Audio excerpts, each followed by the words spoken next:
is a presentation of Fox Sports. We are Fox Sports. We are San Diego. Game one in Arizona featured a home run, 3 RBIs from Derek Norris, 8-4 Padres, but the Diamondbacks struck back last night. Ricky Weeks, a 3-run shot. The Padres' Will Myers aim for the series tonight.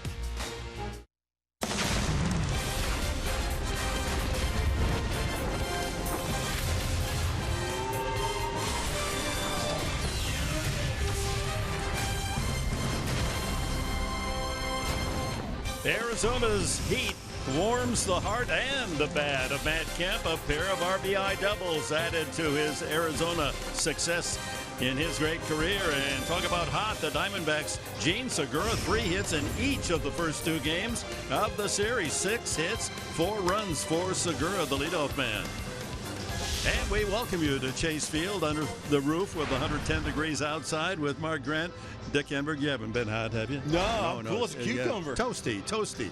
Well, something has to give tonight. The Padres are won only 3 of 27 finales of a series this year, and the home team, Arizona, is 2-8 their last 10. They're 15-30 at home. Yeah, and you know what? Tough place to play here over the course of the time that the Padres have played the Diamondbacks. So hopefully Colin Ray turns that around tonight. And Colin Ray is one of the young pitchers that's going to have to learn on the fly at the big league level. Now you take a look at previous starts. Okay, how about his last 3 starts as compared to the previous 3? The high ERA. Why the difference? Darren Ballsy says strike one is key, but the cutter, even if it's high, it stays off the sweet spot, and then he will locate the fastball in, and then remember he's got the curveball as well. So he's just basically got to mix it up because he doesn't throw 98, 99, and he doesn't really have that one wild wipeout pitch for Colin Ray. Hopefully he keeps it going tonight in the desert. Well, he's 5-3 coming in. And how about Shelby Miller? The Arizona Diamondbacks paid a high price for this right-hander. He hasn't won a game at home all year. Yeah, you know what the big thing for the Padres is tonight? Scored 3-4 runs in the first inning because it's not only between the ears for Shelby Miller, but it's mechanically as well. 7 starts at home. He is winless. 7.05 ERA. His mechanics are out of whack. We'll keep an eye on that.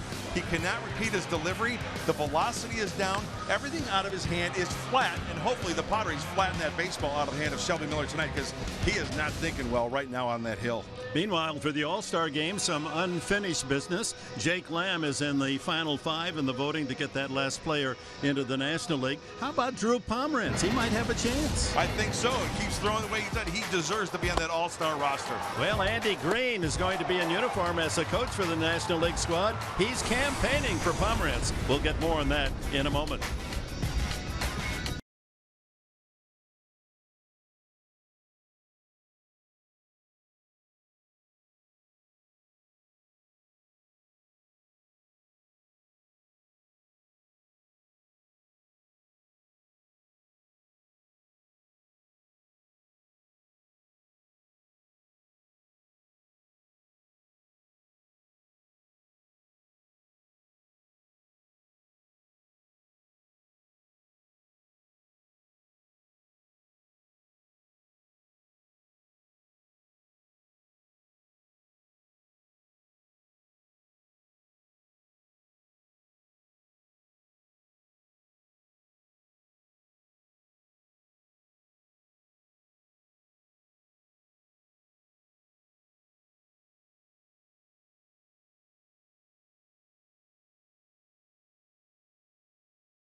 Padres baseball brought to you by Jerome's Furniture, where Jerry's price is the lowest price every day.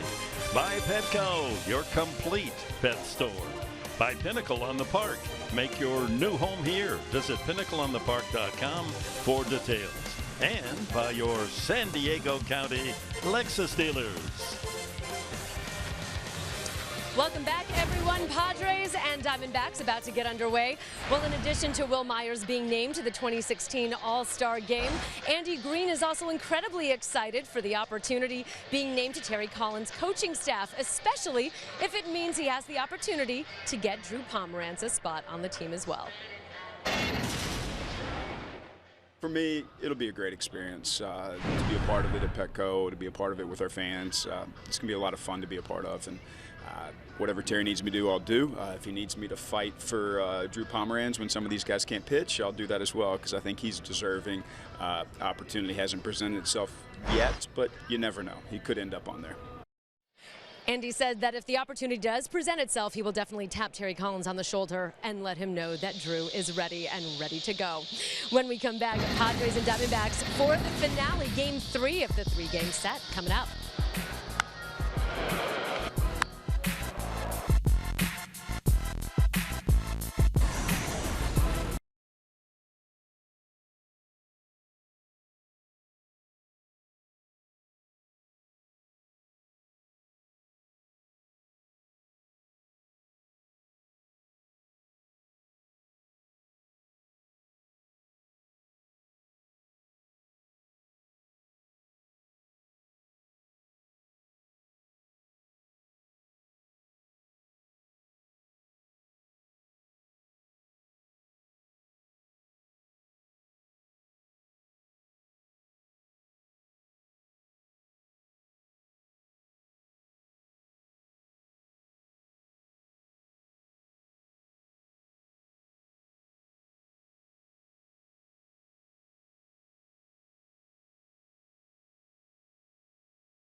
Home run of the season.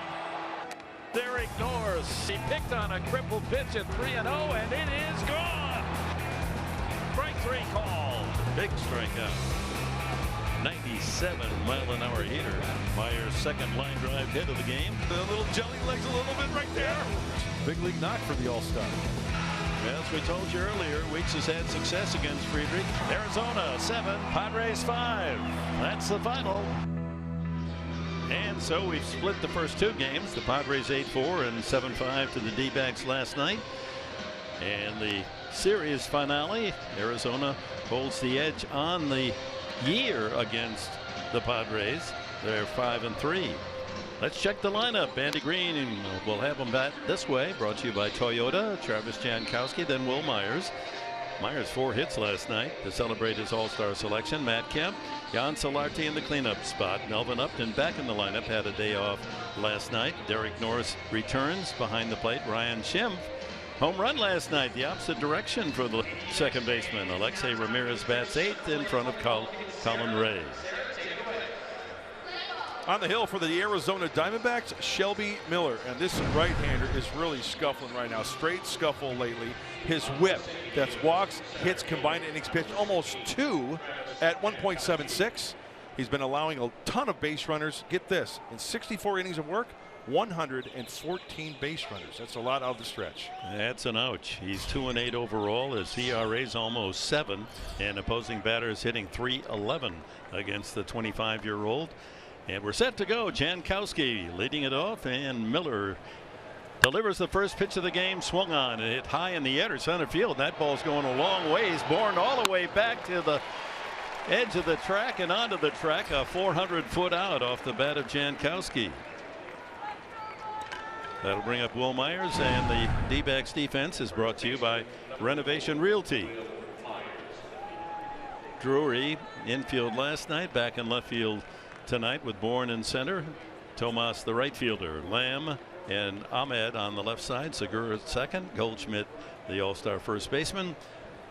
Chris Herman behind the plate for Miller. It's pretty good infield right there. Tight infield. Good defense. Wil Myers, his 4 hits raising his average to .290 as we go to work tonight. And he's enjoyed good success against Arizona in his career, .371. All 4 of his hits last night were line shots.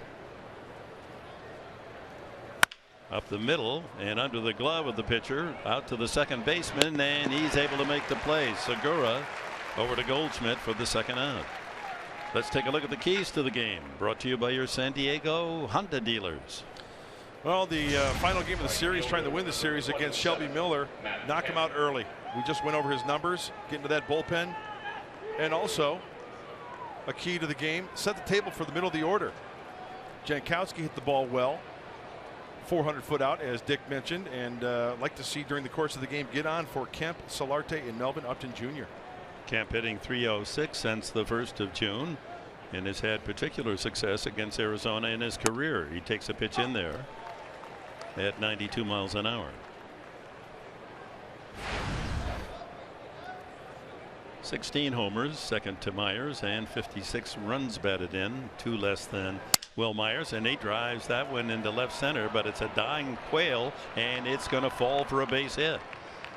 So sounded like the bat shattered on the swing, just like the bat that he used last night when he struck out to end the game, shattered over his right thigh. Matt Kemp will gladly sacrifice that shillelagh. As you can hear, it's total snappage. And I'll tell you what, Drury, he was playing out in front row Friday Sports Grill, it looked like. He was way back there, respecting the power. Look at him, now he's just coming in, respecting the power of Matt Kemp, and to out knock. Couldn't hit a wedge shot any better than that, right between the 4 defensive players of the D-backs. They play very deep in the outfield. We've been talking about that in the series, and they continued to do so. Here's Jan Solarte, and he hits it high in the air to right field, taking Tomas to the warning path, and Padres show their muscle, but not quite enough off the bat of Jankowski and Solarte to get it out of here.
106 degrees currently at 6:40 in the evening.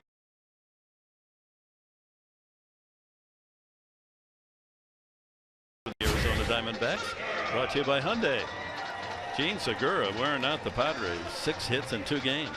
Then Michael Bourne, he's been hot as well. Paul Goldschmidt, what can you say? An all-star. Jake Lamb should be in Petco Park in a week, but has not been selected as yet. Then Chris Herman behind the plate. Yasmani Tomas in right. Brandon Drury hit 7th in front of Nick Ahmed, and Shelby Miller, the pitcher. And on the hill, young right-hander Colin Ray. His scouting report brought to you by Anderson Plumbing, Heating, and Air. Strikes early, balls late. Darren Balls, he really likes the curveball and cutter. And he throw the curveball anytime. Once he gets that feel, my goodness, early in the count and then put him away, watch out. Padres got to figure a way to get Segura out. He has done a lot of damage. In fact, last night it was his hits that set the table all 3 scoring innings for Arizona in their 7-5 win. First pitch is a strike at 91. Segura struck out first at bat last night, then singled to center, tripled to left center, and knocked in a run with a single to left.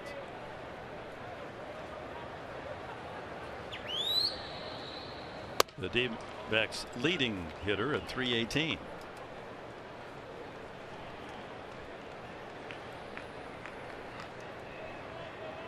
I like a guy in the leadoff position who's got good bat control, knows the strike zone, but also add a little pop. That's Gene Segura.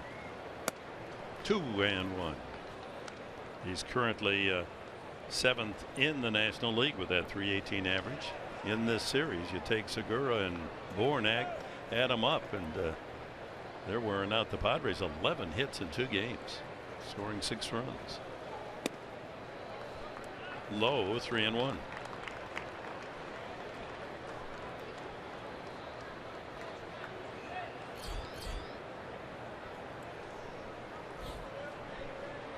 Bourne, an emergency acquisition by the D-backs. That's a strike. 3-2. A.J. Pollock regrettably fractured his elbow at the start of the season, sliding into home plate. He started to throw with just a tennis ball at right elbow, and they're hoping he might be back early September. Fouled at the plate. You know, Pollock, a forgotten player, but not by those who have to face him. Last year, he won the Gold Glove. He led all Major League outfielders with 191 hits, batted .315 with 20 home runs. Yes, that's a terrible loss for Arizona. Huge void. So that means not only one, that maybe 1 or 2 players going to have to pick up what A.J. Pollock is not being able to do for the Diamondbacks this year. I mean, we know what Segura can do. We know what Goldschmidt can do. 3-2, and a fly ball to right center. Kemp coming in sharply to make the catch. And here's the rest of the Padres defense, brought to you by your San Diego County Ford dealers. Jankowski's in center tonight with Upton back in left field. On the infield, around the horn, Solarte and Ramirez. Schimpf and Myers on the right side. Norris behind the plate for Colin Ray. Bourne hitting .280. Last 13 games, .358. Classic base stealer throughout his career. Takes ball 1. Well, Dick, you mentioned it earlier. Home has been like kryptonite to these Arizona Diamondbacks. I mean, their home record horrible. 15-31. Trying to win back-to-back games for the first time since back to June, early June. Here at home. They've not won a series at home, a homestand.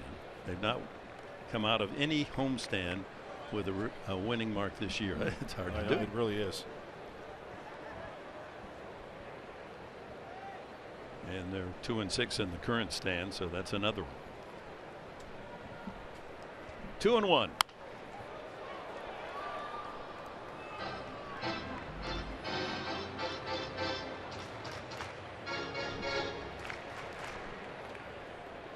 Another bad nugget about this Arizona team the last 10 games. Their starters 1-4 with a 7 ERA. You're not going to win a lot of ball games that way. Inside corner, strike 3. First punch out for Colin Ray. That'll bring up Paul Goldschmidt. That's a good sign early on. Colin Ray going with the fastball to the left-handed hitter, down and in. Watch the glove of Norris thread the needle. And I can hear him cheering all the way from Dagwoods in Cascade, Iowa. They are just yucking it up right about now for the youngster. Making a good pitch. Yeah, they poured out of the bowling alley to come back and see the game. Right. Huh? Roll a few frames, go to Dagwoods, have a couple social sparklers. Do that. And watch a big league ball game. Well, they'll spare the rest of their evening if he can strike a win tonight. You go, Professor. Old gutter ball Enberg, I'm coming through. One ball and one strike. I said pins in Armada. We had 4 lanes in our little farm town. Yeah. How much a pin did you get? I don't remember. I just tried to keep my teeth. You know, you had to set in the old mechanical one where you had to put all the pins back in. And these big old husky farmers would come in. They didn't care what their score was. They wanted to see when they rolled it if they could go over 100 miles an hour and see if the pins would fly all over the building. So you just cowered in the corner every time you heard that ball rolling toward you. Ah, life's experiences. They make us stronger, right? I hope so. 1 and 2. And survival's a good thing. A check of the top tier player profile brought to you by Arco. National League ranking since 2013. Slugging first, OPS first, extra base hits #1, RBIs #1. Third in home runs, Goldschmidt. No wonder he's a 4-time All-Star. Yeah, one of those guys you can take a pencil and write in the numbers each and every year. And he has a solid single to left center, and that's going to be more than one. All the way to the wall. Jankowski will play the carom, and a double for Goldschmidt. He makes hitting look so easy. Yep.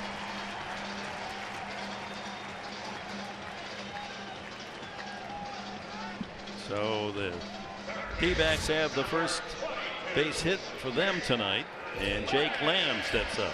Paul Goldschmidt is so quick to the baseball. Now this is a 1 and 2 pitch, and granted Colin misses with location. He had him in the hole 1 and 2, but you know he's the type of guy that hits for average, hits for power. He's just one tough out.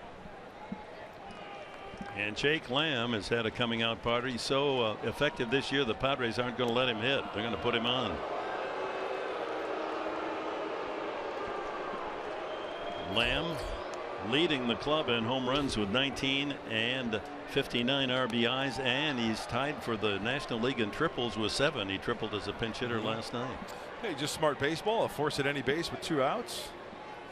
We've got Chris Herman, the rookie, on deck. Also a left-handed hitter. He and Wellington Castillo sharing the catching duties here in Arizona. And that man right there, Andy Green, knows all the numbers, all the matchups. He would rather face the lefty Herman rather than the lefty Lamb with the runner in scoring position. Herman's had a good season, 289 with a half dozen home runs.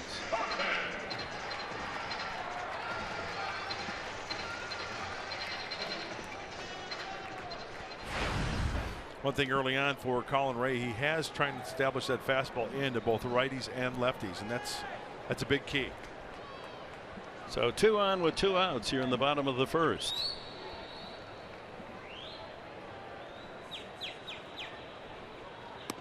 First pitch in there. That's what I was talking about, one of the scouting report nuggets.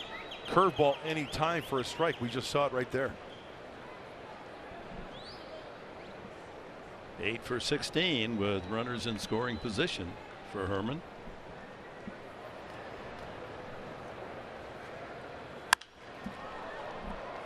And race in front, 2 strikes.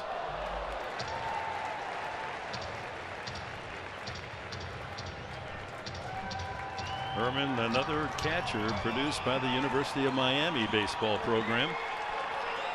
He played for the Twins the last 4 years. Traded to the Diamondbacks for a minor league infielder in the offseason. In the dirt, good stop by Norris. Didn't do much in the 4 years with Minnesota. His career batting average 181, so he's performed far above his past record this year.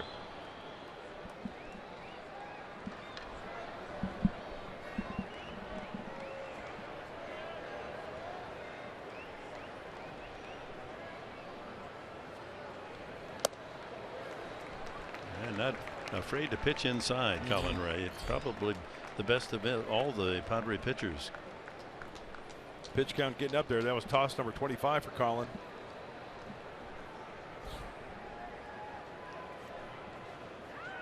Goldschmidt at second, Lamb at first. Right back up the middle and through. Herman delivers again. There's a throw to third, is offline and cut off. 1-0 Arizona as Herman delivers. And the D-backs jump in front early. All with 2 outs. Oh, Chris Herman in front of him. Jake Lamb is walked. And you know what? As a hitter, you take that personally. You go up there with the intent saying, I will show you. He puts together a good at-bat, taking it right up the center of the diamond. Just out of the reach of Colin Rea. And just like that, the Diamondbacks are on the board. Goldschmidt checks in. And here comes Yasmani Tomas with runners at first and third.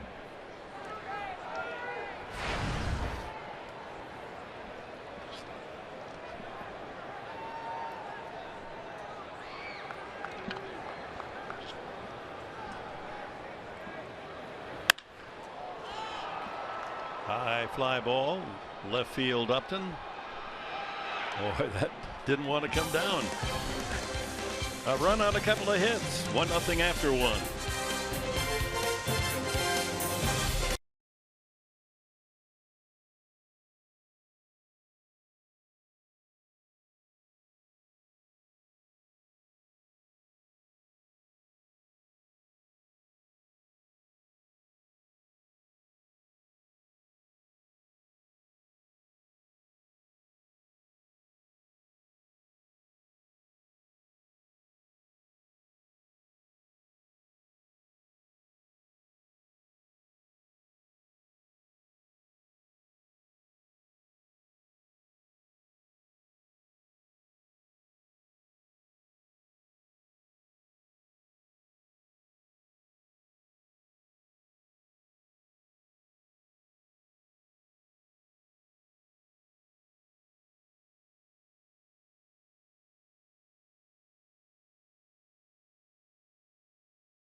Padres 1-0.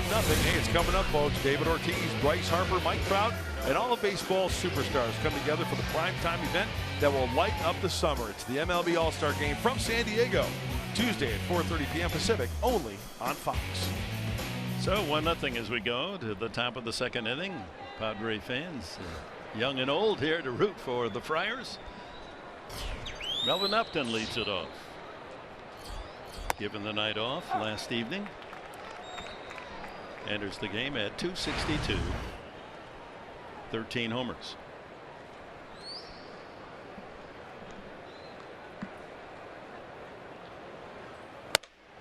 High strike. I just love the way Melvin Upton Jr. has been playing defense as well. I mean, you know, the numbers are great, swinging the bat well, but he has been a pleasure to watch. Center field, left field.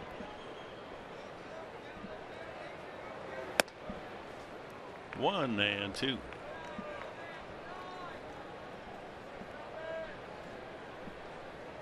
Upton, then Norris and Schimpf. in the second. And he gets him swinging. Time now for the tools of the trade, brought to you by Ram Trucks. Let's go back to Monday right here in Arizona. Who's at the plate? Derek Norris.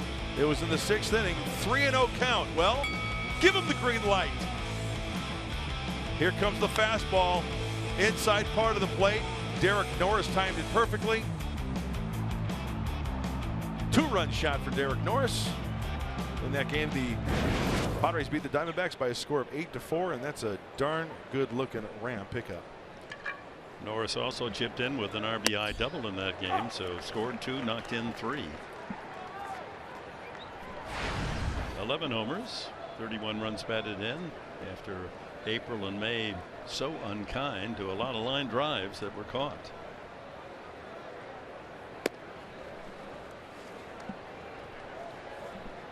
D-backs paid a high price for Shelby Miller. And they haven't gotten much in return. 2-8 season. They gave up their #1 draft pick from a year ago, along with Ender Inciarte. Pretty good outfielder.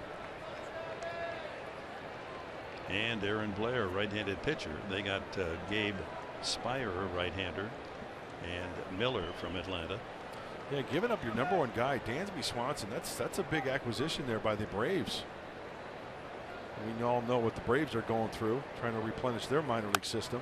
Excuse me, check swing foul. 2-2.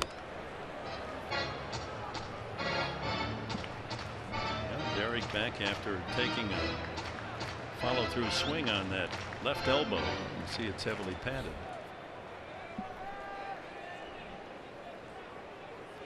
Old scrap iron. That was the nickname given to Baltimore catcher Clint Courtney a few decades ago for all the punishment he took behind the plate, and Norris certainly qualifies for that nickname. Here's what happened. Watch the left elbow. Comes back around and catches him right on the point of the elbow. Talked to Derek the day after that. He said it was more of a nerve thing. Ground ball to the second baseman Segura. And one out here, or the second out here in the second. And that'll bring up Ryan Schimpf. Schimpf's bat has come alive last few games. Last 5 games, 6 hits, including a home run last night to the opposite field. Brad Ziegler, who had not allowed a home run all season long. Here it is. It's a great job by Schimpf going the opposite way, getting the sinker baller up. Ziegler does not give up a lot of home runs.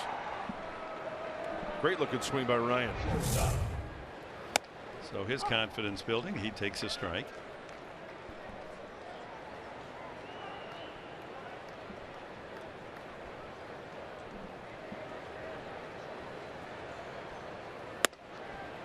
Miller pitched against the Padres earlier this year, back in April. Remember at Petco Park on the follow through, he appeared to such an extreme follow through that his hand dug into the pitching mound, and he injured the pitching finger. Yep, I don't think I've ever seen that. I mean, his follow through is very violent. I mean, he gets up, he gets out, he gets down, and here it is. Watch his right hand.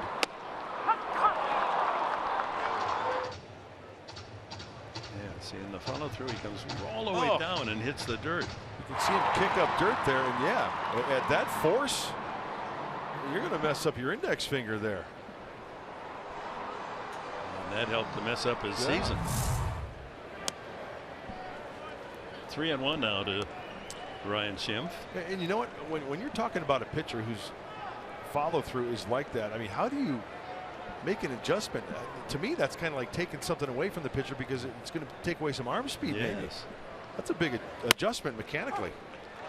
Inside edge, 3-2. Pretty violent delivery from Shelby Miller. I mean, he tries to get everything going from the first base side of the rubber. Big leg kick, hands part, legs forward, long stride getting out there. I mean, that's a power delivery. You saw him tuck that hand away on the follow through. Full count. Swing and a miss. He went after ball 4 and a strikeout for Miller and a 1-2-3 inning.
said a lot. It wasn't his sharpest from a stuff perspective, but he managed to get the job done because he executed pitches. And that he's the kind of guy at this level has to be a pitch maker. And when he's done that and executed pitches, he's got more than enough stuff to get guys out. But I think early in the year that would have been very difficult for him to have done. He's at a point now where that's actually happening, so it's good news for us. It's what you want to see from him, and hopefully that continues on into the second half. That's manager Andy Green on the evolution and maturity in young pitcher Colin Rea. And he also added before the game today that this will be the last start of the first half for Colin. And once we come back from the All-Star break, Colin Rea will be pushed to the very back of the rotation into the 5th starter spot because he hasn't pitched more than 130 innings in his career. And they want to do the most that they can to protect his young arm and give him the best opportunity to succeed at this level. All right, thank you, Julie. That means he'll get almost a 2 weeks rest from being in the starting rotation. 4 more games before the All-Star break with the Dodgers, and then the 4 games of the All-Star break, and then you figure 5 more games. So he's going to get a good rest. And look at those numbers. The last 3 starts, very nice. Opponents only hitting 194 off Colin. Brandon Drury, foul tip, 2-1. Drury hitting .272 with 8 home runs. But the repetition of the delivery is key for Colin Rea as you take a look at this season for Drury. And that comes in the bullpens. You got to get that feel for each and every pitch. And so it becomes second nature when you're out there on the hill. You're not thinking about it, right? You go to the driving range, you're not, you're going to work on your hands, your grip, your swing, your club face. Well, you want to get to the point to where you're playing 18 and you're not thinking about that. It becomes second nature. Well, he's 5-3, and in his 15 starts, the Padres have won 9, lost 6, so he's been a good contributor. And you figure his future is upward and onward. Inside, 3-2. Pretty basic delivery for the big right-hander, Colin Rea. High leg kick with kind of a stride. You know, almost Shelby Miller-like, but not quite the follow-through like Shelby Miller. Stand a little bit more tall and erect after releasing the ball.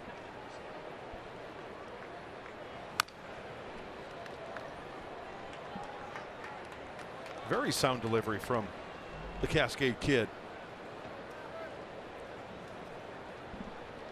Padres leave after the game tonight, fly to Los Angeles, open the 4-game series with the Dodgers tomorrow night.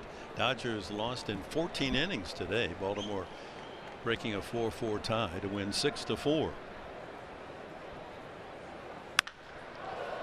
High deep drive to left field, hooking and out of play. Julie? Well, guys, Mark Grant, you know, you were just describing Colin Rea and his physical stature and who he reminds you of. And I was talking to Drew Pomeranz in the clubhouse today, and he said that Colin's nickname in the clubhouse is Nintendo. Why? Really? Because he reminds him of the quintessential pitcher. He said if you had to imagine a pitcher in the major leagues, he would look like Colin. Up the middle, Schimpf makes a nice play and throws in time to get Drury. Excellent play by the second baseman Schimpf, not only to get to the ball, to pop up quickly and make the throw. Oh, look at the LSU Tiger do his stuff. Quick infield here at Chase Field. And as Dick said, I mean, he's on his backside, almost like a pop-up slide, and then firing a strike to get it by half a step. That's a big league play. So Nintendo, that's a little out of my generation. That's a game you play on your pinball. TV. Yeah, I know. We had the pinball machine. But how does Nintendo relate to the perfect? Well, I think what they're trying to say is that if you were to do a video game and have a pitcher out there and have him mechanically sound, I think Colin Rea would be that type of pitcher on a video game. Well, that's a nice compliment. Yeah. Really sound delivery and the mechanics. Nick Ahmed, a .227 hitter, and he drills one up the middle for a base hit. That's the third Arizona knock, and with one out, it will bring up the pitcher Shelby Miller.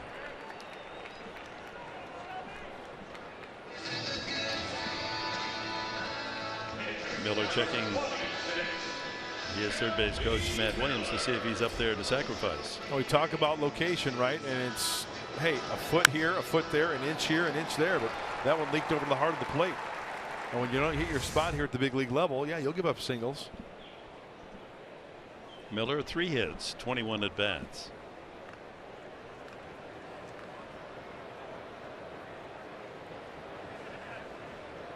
And he gives himself up. Good bunt. And they get the out at first. Flirted with the idea, Ray, of going to second, but thought he better get the sure out as the sacrifice successful. MLB.TV Premium, the #1 live streaming sports service, delivers everything you've come to expect and more. Watch every out-of-market game live in HD on over 400 supported devices. Includes a free subscription to @Bat Premium, the #1 app for live baseball. Blackout and other restrictions apply. Visit MLB.TV for details.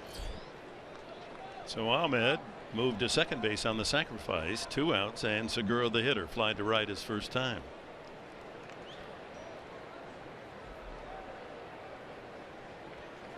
And he's hit on one of those inside pitches at 91. Doesn't like it at all. He starts walking out toward the mound, and plate umpire Lance Barksdale goes out there to say, hey, throw that bat away and go on to first base. Yeah, 2-seamer. He wanted to bury it in. Nothing wrong with that. Looks like he got him on the top of the elbow. And that's a sensitive area. That's going to hurt. And it doesn't look like Segura wears any type of protection there on that elbow. So that's a 92, 93 mile an hour heater right above that elbow.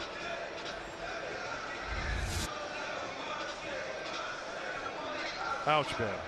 See, you see the stance, and as he's taking the stride, he's looking out over the plate. Sure. He's stepping out, and so he can't get away. That pitch is inside, but running in on him, and he has no chance to get out of the way because he'd committed his stance to the inside corner so he could reach the outside pitch. Good point. Absolutely right. See, I learned that from Drysdale. He never hit a man. That's right. I remember you tell that story again. What was Don's response? Yeah, well, they hit themselves. You know, if they just wouldn't get in the way, they wouldn't get hit. You just, the inside part of the plate and the 4 or 5 inches off the inside corner, according to Drysdale, that's neutral territory. You want to take it, you take a chance. I think it belongs to me. So it ain't so neutral when it comes to me. I think that's a great way to describe it to any pitcher. Yeah, at the big league level, or even the big winder. He'd come in there. He was menacing, huh? He was low 3/4, right? Yeah. And he threw across his body. He would kind of hide the ball a little bit and then come here. One of those guys I wish I could go back in time and watch at his prime. How about Koufax and Drysdale as a 1-2 punch? Huh? Righty. They had the audacity to ask for $100,000 a year. Wow. And Buzzy Bavasi was the general manager of the Dodgers. He said, well, then you can just sit for a while. They finally relented. $100,000. You think we're made of money, the Dodgers? What is the minimum now? 550,000?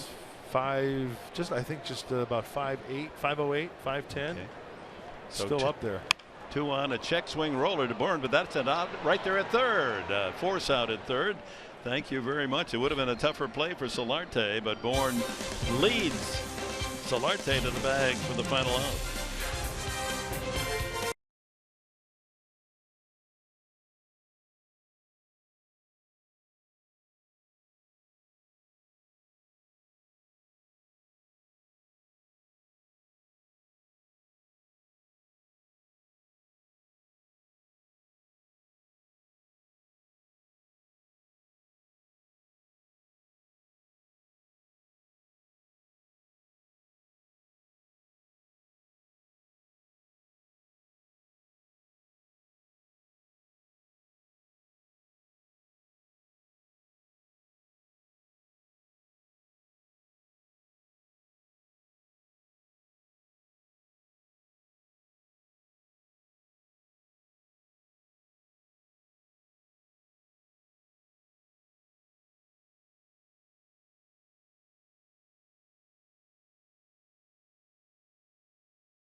final All-Star finalists for the All-Star Final vote. Now, fans determine the final roster spot to see who's going to take it. We've got Brandon Belt in first place, followed by Starling Marte of the Pirates, Trevor Story, Jake Lamb, and Ryan Braun. I was talking to some of the guys in the clubhouse, and overwhelmingly, they all agreed that Jake Lamb should get that final vote. Also, Andy Green echoing the statement as well. He said he is absolutely deserving. He was his manager back in Double-A and also his infield coach last year with the Diamondbacks.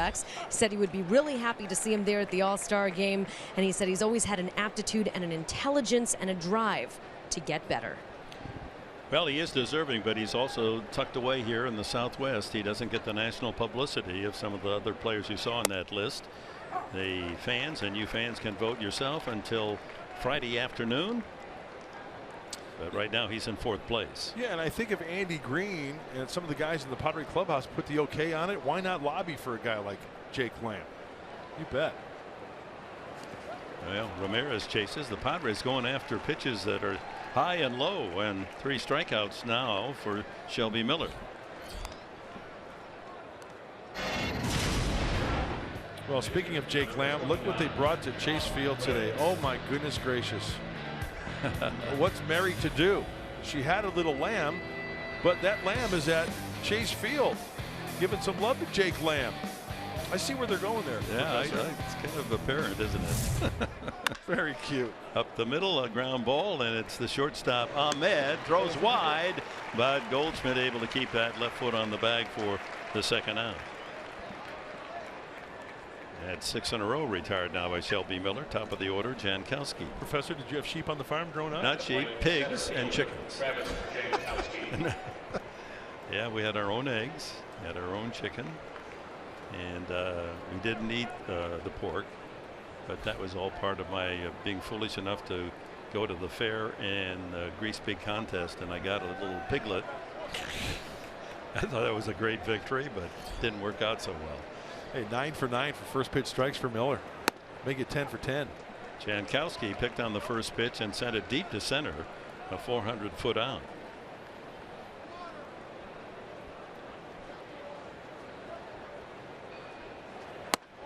One and one. There's that extreme follow through again by Miller. Yeah, he doesn't cut it short by any means. Gets extended and shows that name and number towards home plate with that follow through. Slow breaking ball drops in there. 1 and 2. Arizona with the early lead, 1-0 on a 2-out double. Goldschmidt in the first. He came in on Chris Herman's single to center.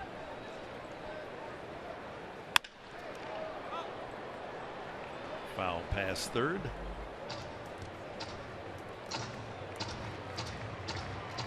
Yeah, we've seen the growth of Colin Ray this year, of this man Jankowski in his limited duty. And of course, the Padres management keeping a close eye on Hunter Renfroe, having a great season at El Paso, and even better, Austin Hedges, the catcher. Hedges has been nothing short of sensational, and we know of his defensive skills, and you could see that back in spring training how he had improved his hitting stroke. Absolutely. More reps at the big league level. Hey, you get used to it like any vocation. You get out there more and you get used to it. Speaking of Hunter Renfroe, remember the Futures game coming up in San Diego. He'll be a part of that. He's hit 20 home runs. Nice. And Hedges has been selected the PCL Player of the Year back-to-back weeks. So some good talent edging its way toward the major league club.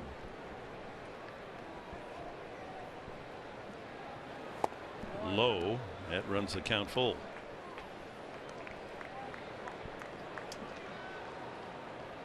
A bloop single by Matt Kemp, the only base runner so far for the Padres.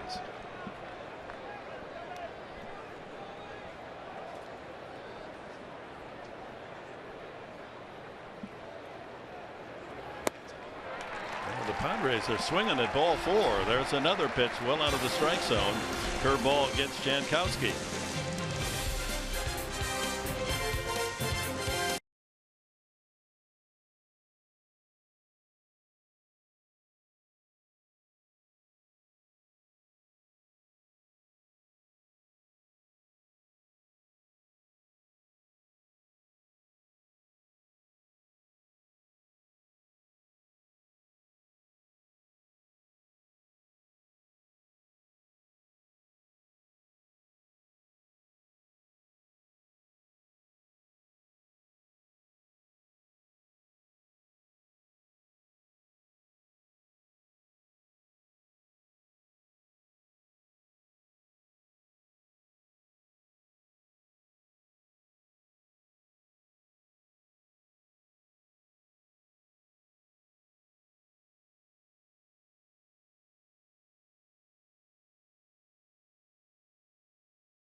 A memorable moment in All-Star history brought to you by Geico. 2011 Home Run Derby took place right here at Chase Field. A father-son combo that stole the show. The Yankees' Robinson Cano, his dad, former Major Leaguer Jose Cano, reenacted a ritual they shared when Robinson was a child, as Jose served as Robinson's pitcher during the event. Robinson outslugged Adrian Gonzalez 12-11 in the final round and was crowned the 2011 Home Run Derby champion.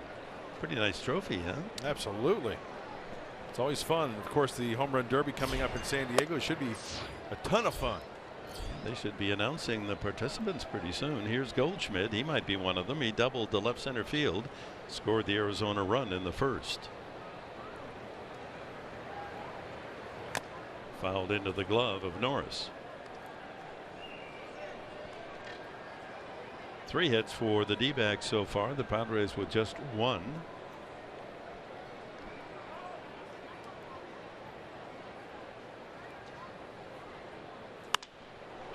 Pops it up right side. Myers is calling. And there's one away. Jake Lamb, the hitter.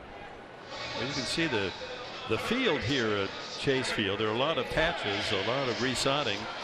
And in the heat of summer, they can only leave the roof open a little bit, and there's no light that comes, sunlight that comes through this roof. It's permanent, maybe a few stray rays, but it's tough to grow good grass in here. They've done an excellent job in maintaining what they have, but it's a very fast grass field. Yeah, you can see it's almost like a putting green out there. I don't know whether it's a fescue or a Kentucky bluegrass. Bermuda, not Bermuda. Bermuda, could be Bermuda. Could be. It Yeah. thrives on the heat, I think. Horticulture, listen to you, That's right. Professor. That's great. Yeah, they aren't going to have a frost, not in the near future. But I think after the games they open up because I think it requires 6 or 7 hours of sunlight. So and you can see right there the patchwork. Right behind shortstop, being so many as Ramirez has now positioned themselves just off the dirt because of the fast infield. Shift on for Lamb.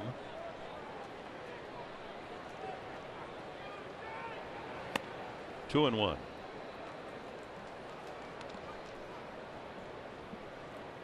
These are the rankings, just third baseman in the National League, but that slugging percentage is #1 in the entire league, regardless what position.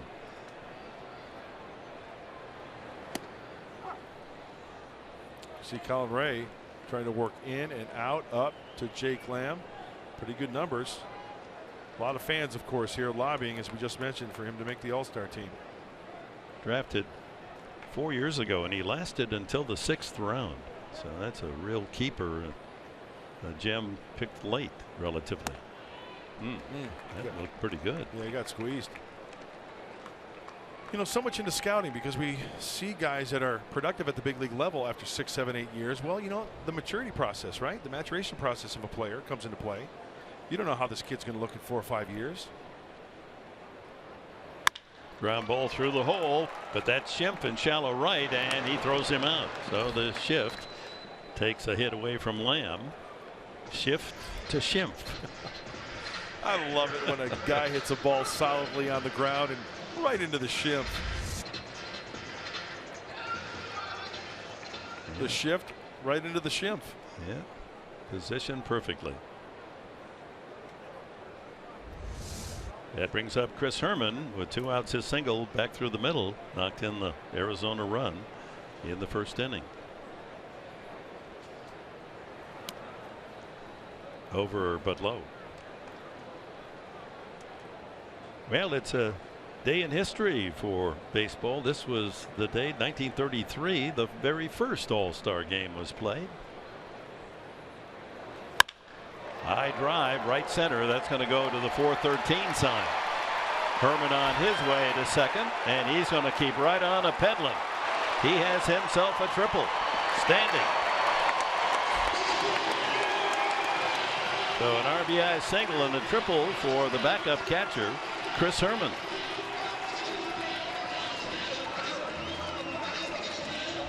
Chris Herman making the most of this start. It looks like a slider or a cutter that's left up. Measure location is everything for Colin Ray. especially with a left-handed hitter. Right into the swing path and elevated, and the play's right in front of him, so no help needed from Matt Williams, the third base coach. 413 is the deepest part of the yard. And here's Yasmani Tomas. He flied to left his first time.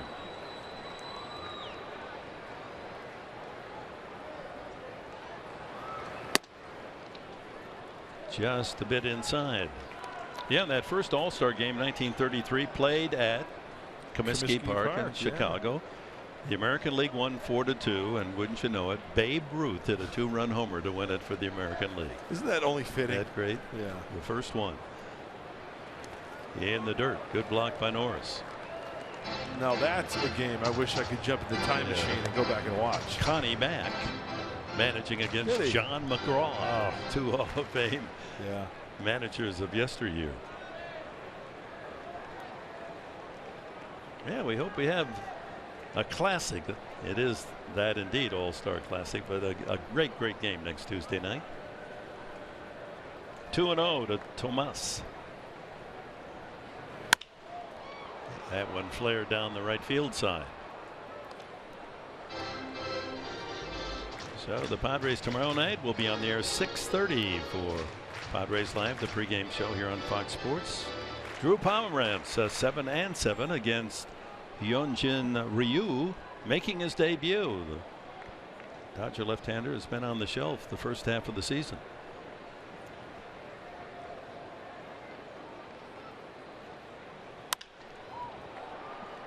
Another foul, and it's 2-2. Cashner and Kazmir on Friday. Fox Sports 1 will have the national telecast on Saturday. Perdomo and Brandon McCarthy, he's just back from the season-long injured list. And then Friedrich and Maeda will pitch on Sunday.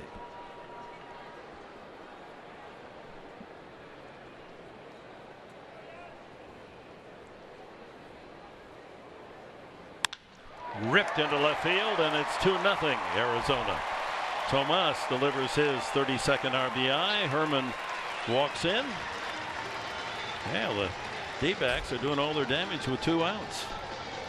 That's how they started the first inning. 2 away, double, walk, single, and here with 2 out, triple single.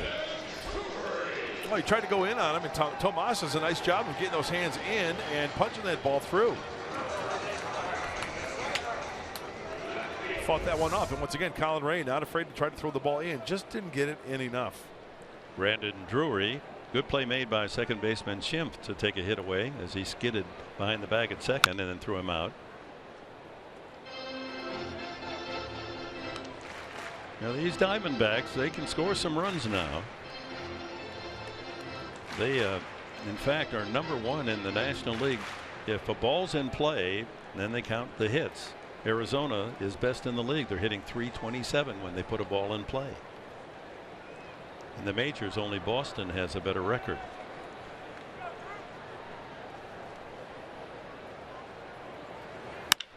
That's hit deep to left field, and that is trouble. It's all the way to the bleachers. Drury's 9th home run of the year.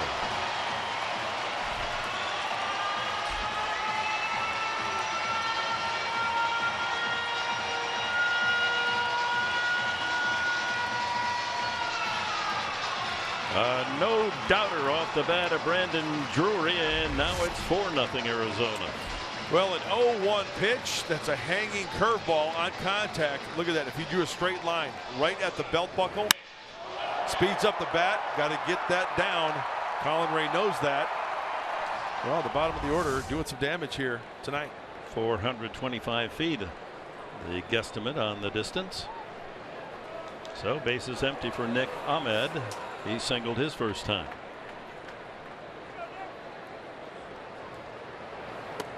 Up high, ball 1. 9th home run given up by Colin Ray this year. But you throw that hanging breaking ball in that spot, you're going to suffer.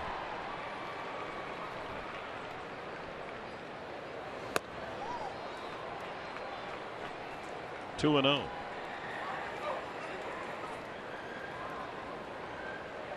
And Drury's done a good job for him. Third base, left field, hitting over 270, 9 home runs.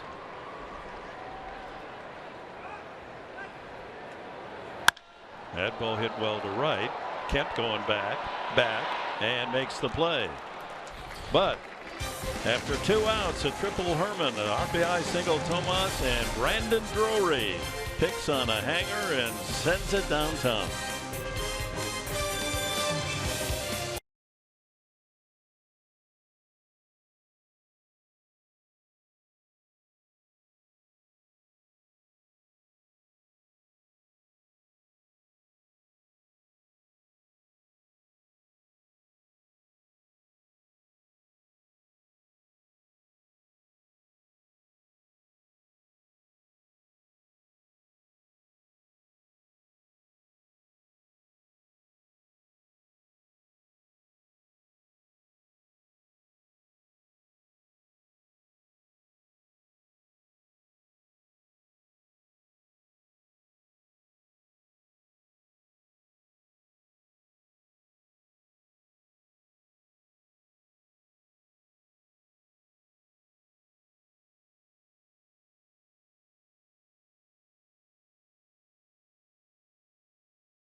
Perfectionist in the cage. He wears his emotions on the sleeve. So there's a lot of feinting looks, like and bat tosses and stuff like that. But yeah, it's awesome. It's awesome to see the development and the process and the honing and the fine focus and the confidence grow from the beginning of the season, especially in spring training, and the insecurities that he might have had, disappearing, and now him flourishing and becoming an elite player in the league is really cool to see. Newly minted All-Star Wil Myers, I asked him yesterday where yesterday ranked for him being named to the 2016 All-Star team and also going 4 for 5, and he said it was right up there with his Major League debut. Huge day for him. But today he said it all settled in, and he said it's just like a regular day. And Myers right on cue, singles back through the middle for the Padres' second hit to get things started in the 4th. The Padres got some work to do against Shelby Miller, trailing 4-0. You can't put a price tag on that personality of Wil Myers. I mean, like Alan Zinter said, he's very emotional. And you know what? If he can control that emotion and have some success, I think he'll be on his way. The kid's confident. I mean, don't get me wrong. I remember calling people in Tampa when the trade was made, and they said, hey, this kid's cocky. He's sure of himself, but you know what, though? When you get to know his personality, it's a good thing. It is. It's a good cockiness. He's a good people person. And I mean that in a positive way. Base hit Kemp to left field. So back-to-back singles to open the 4th for the Padres. Kemp is 2 for 2. Now one swing, they're right back in this game. And this is a ballpark that hitters enjoy because it does fly out of here. Especially to right field, where there's a shorter porch for the pull hitter. Only 376, well beyond the right field position in right center. That's a pretty short alley. Yeah, this is the perfect opportunity to get to Shelby Miller.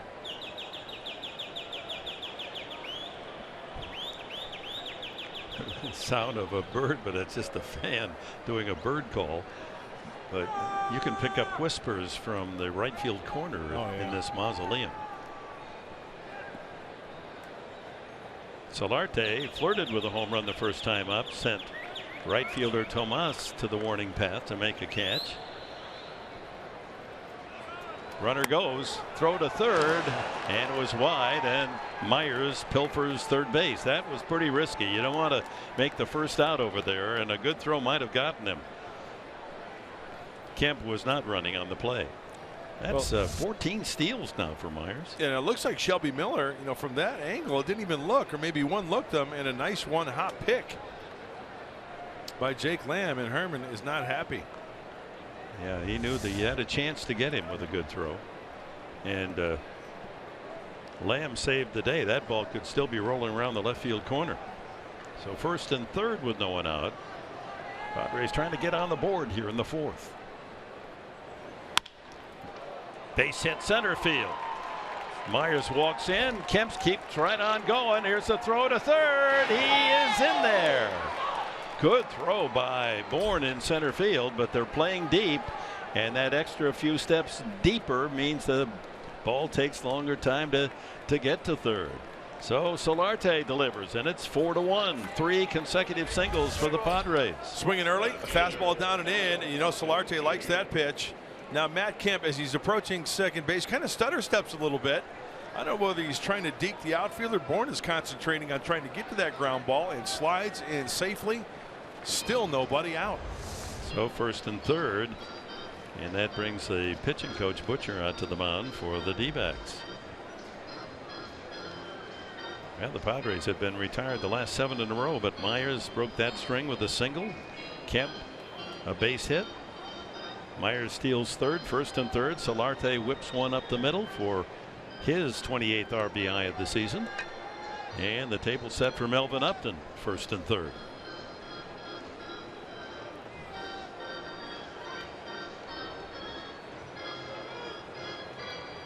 Shelby Miller this year with runners in scoring position, opposing batters .339. Yeah, and I mentioned it in the scouting report. His whip, walks, hits combined as far as innings pitched, 1.79, almost 2 base runners per inning. And what do you know? The Padres have 2 base runners right now. Upton struck out swinging the first time. And takes low, ball 1. Shelby Miller has 4 strikeouts. All 4 came on pitches that weren't in the strike zone.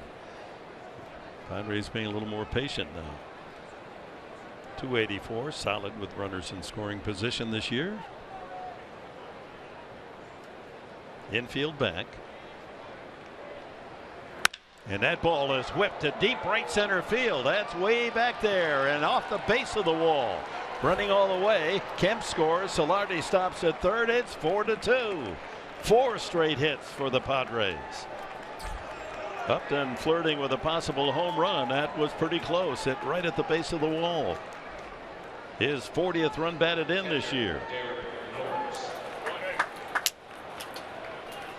2nd and 3rd. Still no one out. Catching too much of the plate. Just as the scouting report said about Shelby Miller. Inconsistent with the mechanics, therefore over the heart of the plate. Stuff is flat, and the Padres flattening out those baseballs out of the hand of Shelby Miller. Got something going here.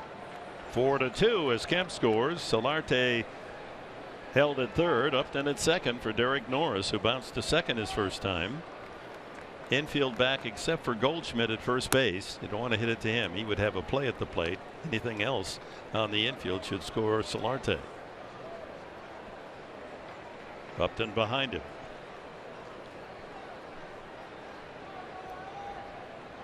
Goldschmidt playing way off the line at first. Ground ball to deep short. Ahmed has the long throw in time as the run scores. It's 4-3.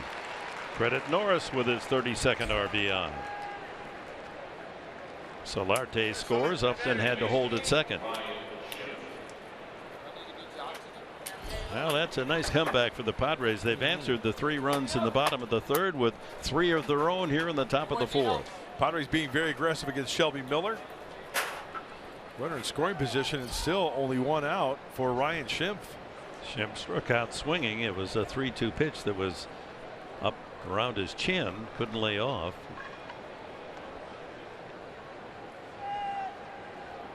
Ahmed ducking in behind the runner. Upton, no throw by Miller. 4-3 now. Arizona leads.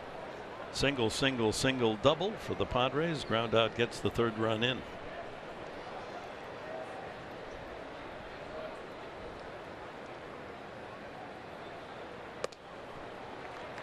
hanger, but outside, ball one.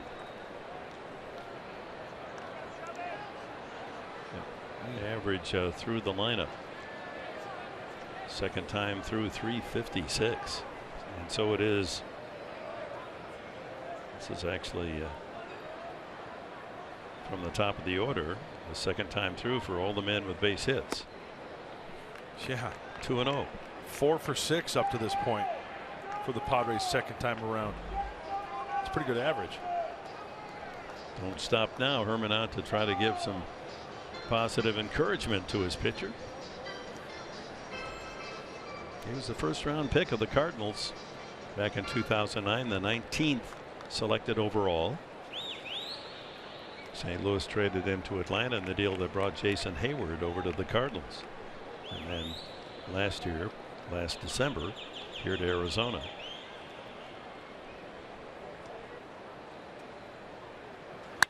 Schimpf drives one deep to right. Well back. Touch them all. Schimpf. Home run last night. Home run tonight. And the Padres have struck with 5 runs here in the 4th inning. And they take a 5-4 lead. Number 3 for Ryan Schimpf. Oh my. His bat has come alive. Somebody woke up the Schimpf's bat. 2-0. You are flirting with disaster. Fastball right down the middle, and Ryan Schimpf will lean on this one. Thank you very much. Well, some kind of fun here in the 4th for the Padres. Over the double wall and right, the short porch, and it is a home run haven going that way. Ramirez fouls it off. Still only 1 out here in the 4th. Padres dropping a Cinco here in the Quattro. I like it. Yeah, love when you talk dirty.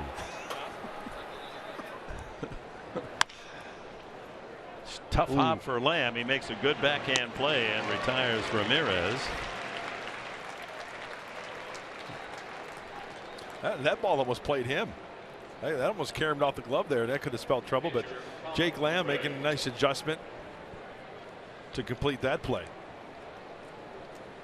Please, no reflection of your Spanish. Just when you score 5, baseball language, that's a dirty inning for the other team. Right. So the 8th man to bat, Colin Ray, grounded to short his first time. So he goes to the dugout trailing 4-0 and comes back with a 5-4 lead. Pops that to second. Inning comes to an end. But how about this 4th inning? It started with Will Myers single to center.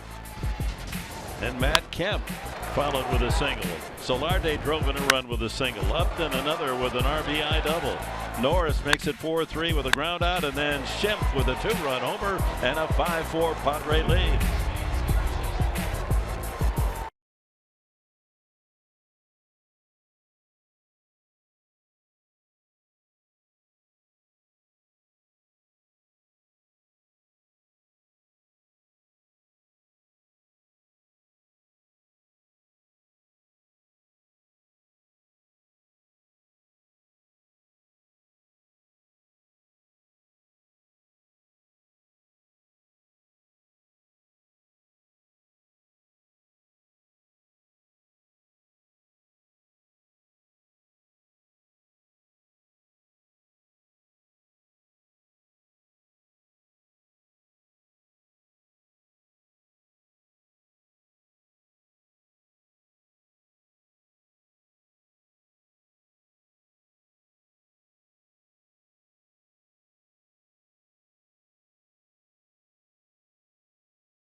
San Diego presents Padres baseball, brought to you by Sycuan Casino. Sign up for the new Padres Club card today by Jack in the Box. Taste of Portobello mushroom buttery jack before it's gone. And by Mercury Insurance. We're on a mission to save you money. Log on to mercuryinsurance.com today. Well, the Padres explode for 5 in the top half of this 4th inning. Ryan Schimpf with his 3rd home run. The capper with a 2-run shot to right. Colin Ray now with the lead. Shelby Miller leads it off. Miller sacrificed the first time. Well, the 4th inning has been his Achilles. He's given up 54 earned runs this year, Miller. 20 in the 4th inning. That's a strike. 1-1. Well, offensively for these Padres, being very, very aggressive because 12 of 18 plate appearances have been 2 pitches or fewer.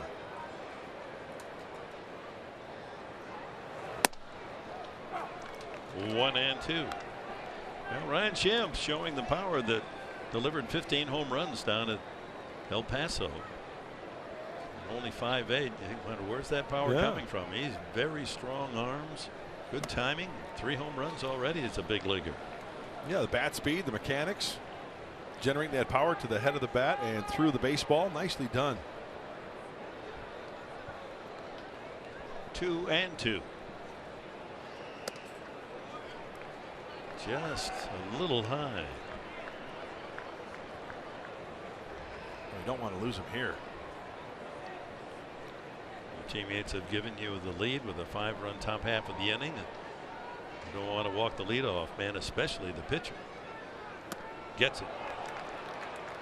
That is his 2nd strikeout, Colin Ray. Let's go down to Julie.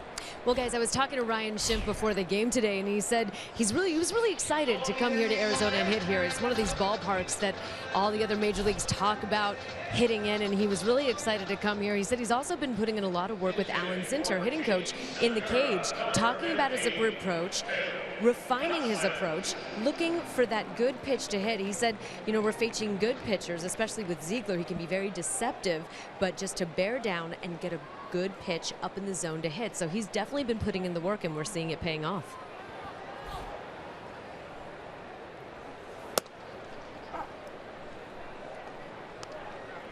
Phil Gosselin is heading for Gene Segura. There's Alan Zinter, who I don't think we give him enough love. He's done a great job as the hitting coach. So Segura, hit by a pitch, has been taken out of the game, and Gosselin batting for him.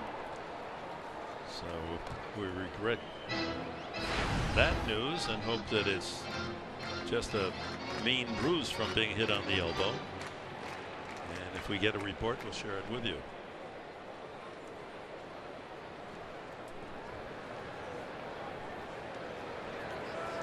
And Gosselin rifles one down the right field line. Fair ball.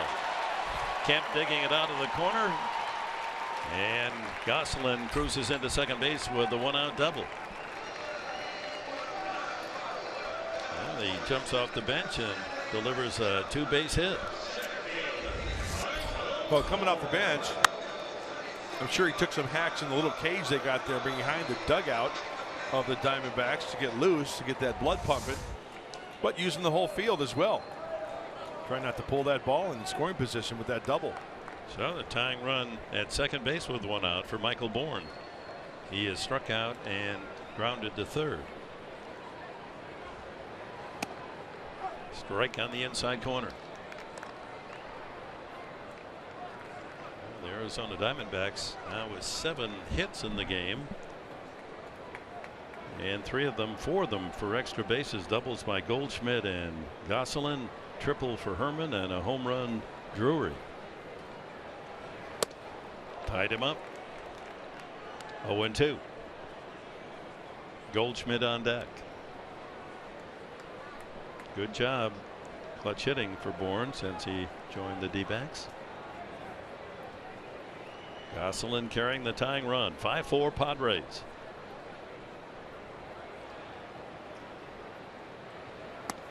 Strike 3 called. Third strikeout for Colin Ray brings up Goldschmidt. Will they pitch to him? The backdoor cutter from Colin Ray. Watch this ball, just a little cut, and it catches that outside corner. Derek Norris frames it like a carpenter. Oh, he puts the nail in the coffin right there for Bourne. Take a hike.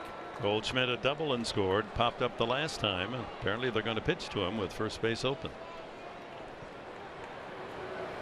Breaking ball, good one. Nice. Jake Lamb on deck.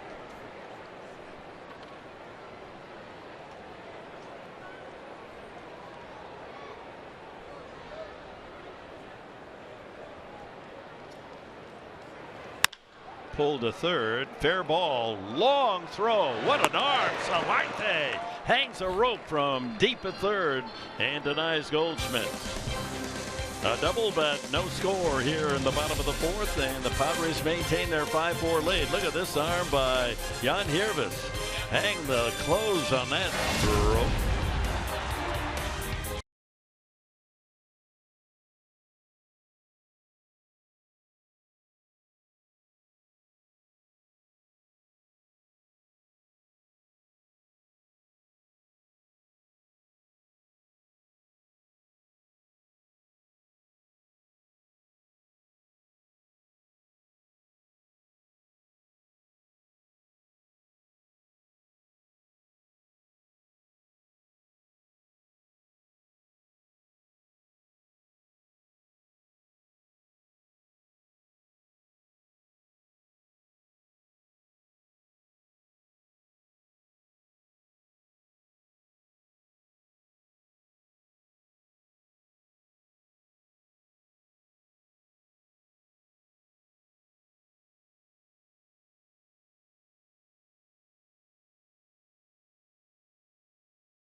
Colin Ray talking about his breaking ball.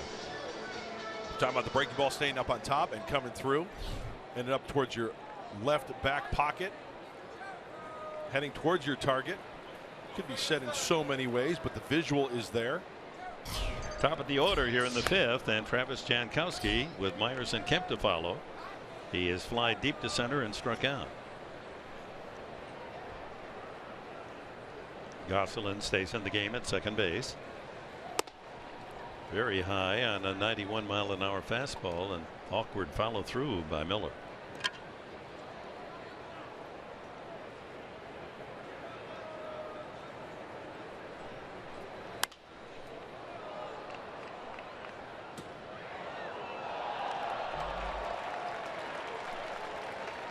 As we mentioned, Miller, a #1 draft pick of the Cardinals 7 years ago.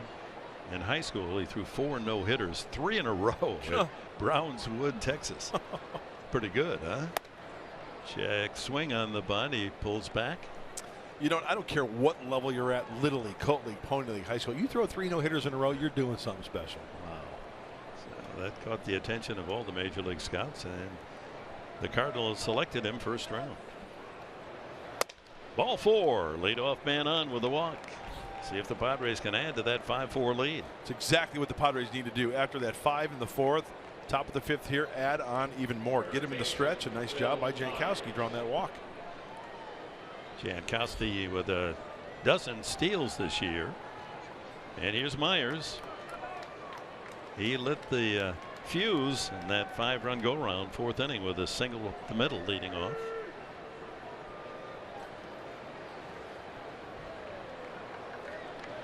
He'll keep an eye on Jankowski. Scouting report says he likes to run.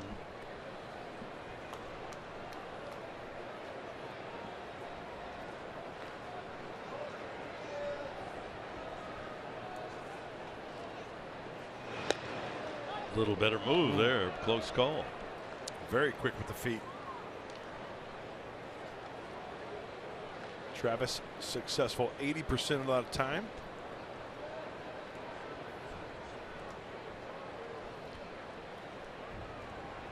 There he goes. The throw by Herman, not nearly in time. Number 13. So a walk and a steal. That's a leadoff double for Jankowski. Decent jump as well, and the high leg kick, long stride. Taking a little bit longer to get that ball towards home plate. Works to the advantage of Travis Jankowski. Oh, a chance to add on with Myers, Kemp, and Solarte. A shot at bringing him around. 1-0 to Myers.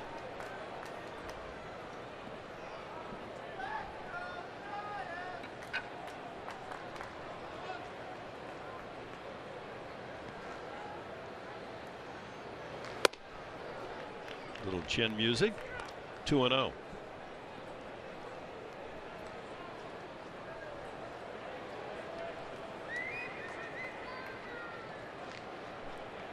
Go over the signs possibly. Nick Ahmed will look in, get the signs, then relay them to Goslin at second base. Breaking ball, fastball, so they can cheat one way or the other.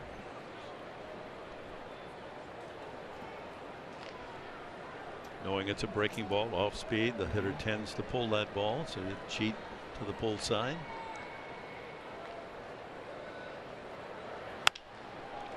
Fly ball shallow in center. Bourne makes the play, and holding at second base is Jankowski.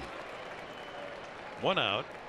Matt Kemp 2 for 2 tonight as he continues his hot hitting against this Arizona club. It's been that way throughout his entire major league career.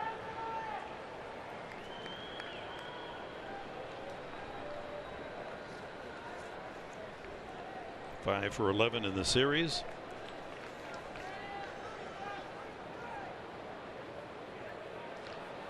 .294 lifetime with 33 homers. 2 RBIs from 100 against Arizona pitching.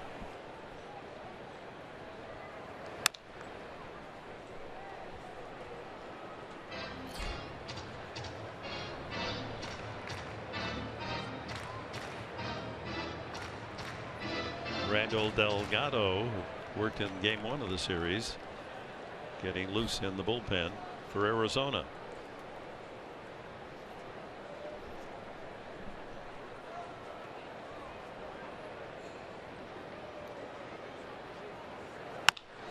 Pulled deep to third, foul.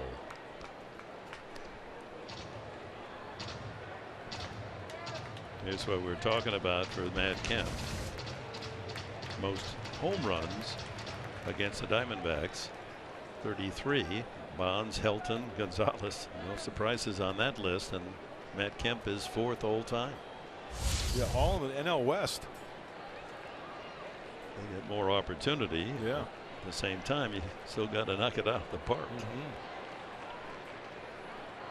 2 strikes the count.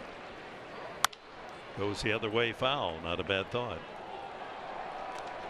Our San Diego fans of the game here at Chase Field tonight,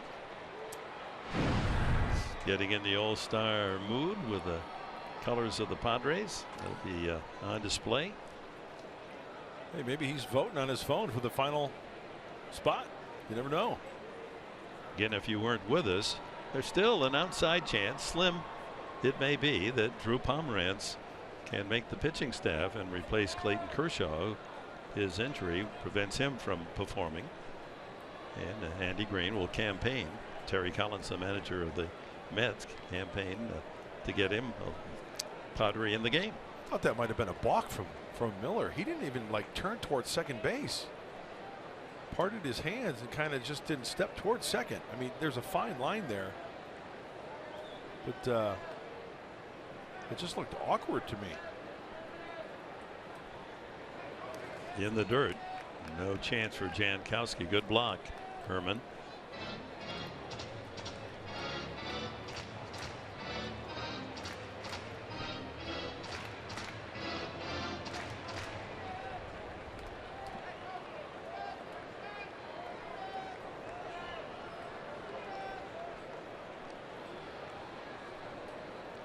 ball, 2 strikes to Kemp. 1 out.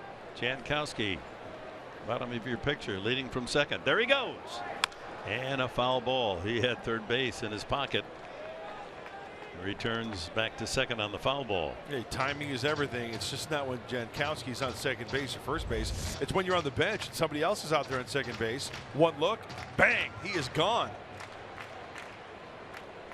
And with the right-handed hitter, it works to the advantage of Travis as well, because Herman has got that front door closed. He's got to step behind the runner, the batter rather, to make that good throw to third base. And with 1 out, that's the time to steal. High. 94 from Miller. Well, he's had such a tough year here, 2-8. Miller, you can't blame him if he gives that Rosenbag a good kick. He was an all-state Texas punter in high school. I bet he could give it a pretty good ride. Yeah. Huh? You ever kicked the Rosenbag? Oh, many times. Yeah, I think so. Yeah. I'm not proud of that, but low. So from 0-2 to 3-2.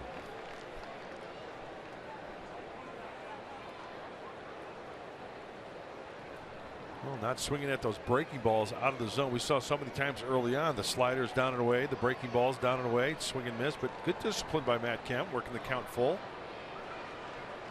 Jan Solarte will be next. Eighth pitch of this at bat. And he gets him out of the strike zone again. 5 strikeouts for Shelby Miller. Boy, out of the hand, that pitch probably looks so inviting. It's a fastball. And the more on the eye level, yeah, it looks very, very fat to you. A fat pitch, one that you want to get up on. But that one leaks up and into Matt Kemp. So Solarte will try to add to the 5-4 lead. He knocked in a run with a single in the 4th and later scored himself.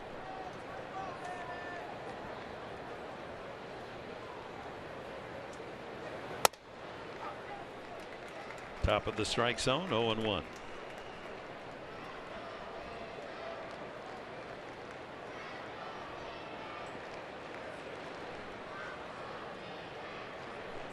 With the base hit tonight, his average nudging above the 300 mark.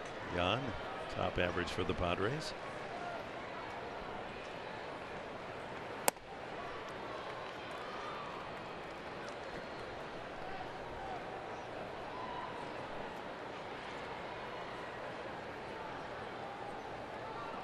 Some bad news for the Padres today. Tyson Ross about to go on a rehab assignment, working out today, turns an ankle, so that's going to delay his return.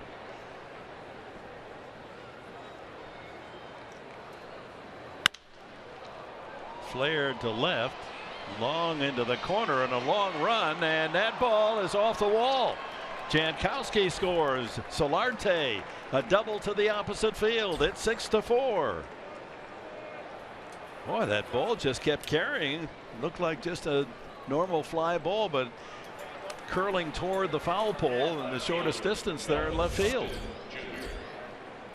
Up and away, something off the end of the bat, and Yanni Harris is like, should I stay or should I go? Didn't know if it was going to go foul. Got to run it out. Let the ball do the work, play it out. And from that foul pole, you know, it jets out there to that little corner.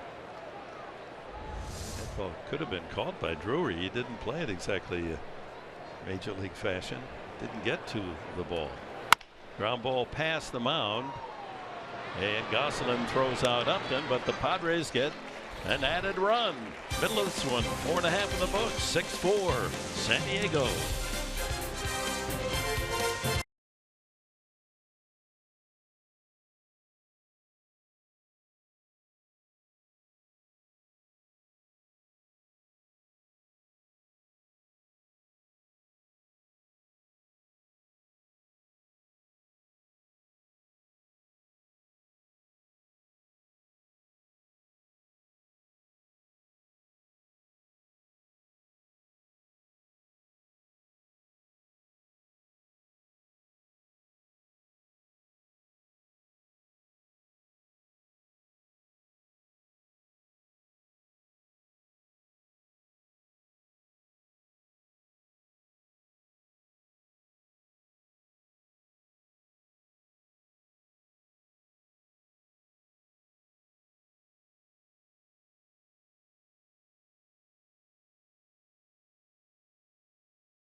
You just look at what he's done this year, but doesn't get any type of the publicity that he deserves. But I mean, he's been coming up with big hits, home runs, a lot of extra base hits. You just look at his stats, the production he's had at third base.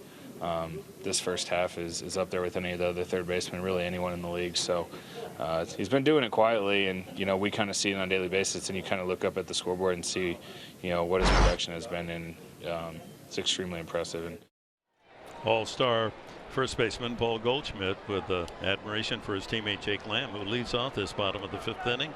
After all, he leads all of the National League hitters in slug percentage. He had a ton of extra base hits, 19 of them home runs. First pitch strike from Ray at 89. Lamb, Herman, Tomas in the bottom of the 5th inning. The Padres have extended their lead on Solarte's double. It's 6-4. Shift on. 1-1. 1, 2, 3. Heavy on the right side, and look at right over here. All by his lonesome self, Alexei Ramirez. Lamb hit a shot right to Schimpf in the shift. Shallow right field, took a hit away first time up. 1 ball, 2 strikes. But he's done well against the shift, 290. And overall on the year, 292. So it hasn't damaged his numbers that much. That's impressive. Well, his triple was into the shift, but it lined between Myers and Schimpf. He hit it so hard it went all the way into the corner for a triple.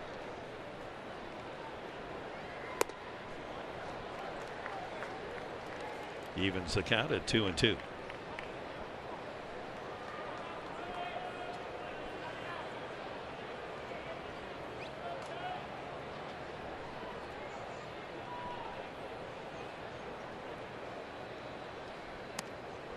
Full count. Looked like a changeup right there. 2-2. Ray now over the 80 pitch count. Herman with an RBI single and a triple on deck.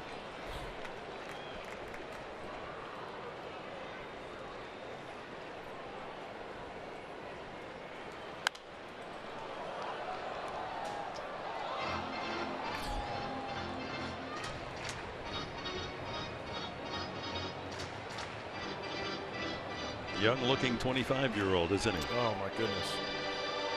Looks like he's right out of high school.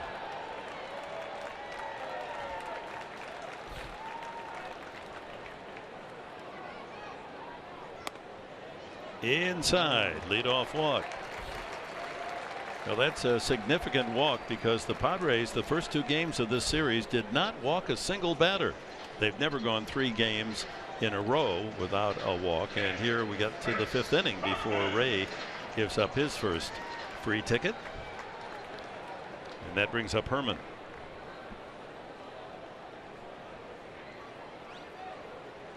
His single was back through the middle, drove in the first run, back in the first. His triple started the 3-run 3rd inning. That was to deep right center.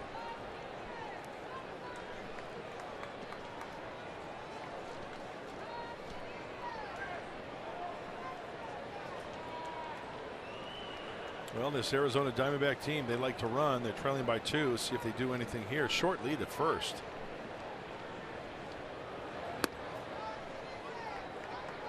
Dave, 1-1. Dave McKay, after every pitch, having a discussion over at first base with Jake Lamb.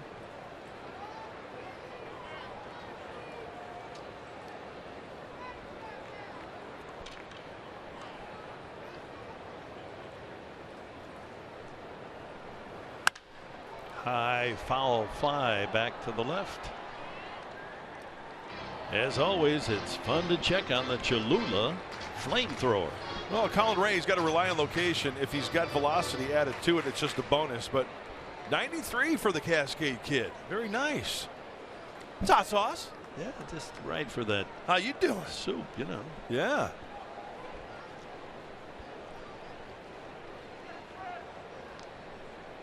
'93's good. Swing and a miss. Strike 3. Went to the breaking pitch and has his 4th strikeout. Very good pitch. Hey, remember last inning, Dick? Darren Balsley was talking about getting on top of the breaking ball. Look at that. Getting up on top. Taking the word of his teacher, Darren Balsley, and putting it into effect right there for the punchy on the curveball. That makes Darren proud. Good student. Outstanding teacher. Tomas flied to left, singled through the left side and drove in a run back in the third. A game that's featured 2 big innings, 3 scored by Arizona in the third, 5 for the Padres in the fourth. Foul back.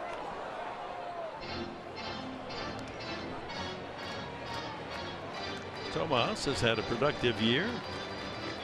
13 homers, 32 runs batted in.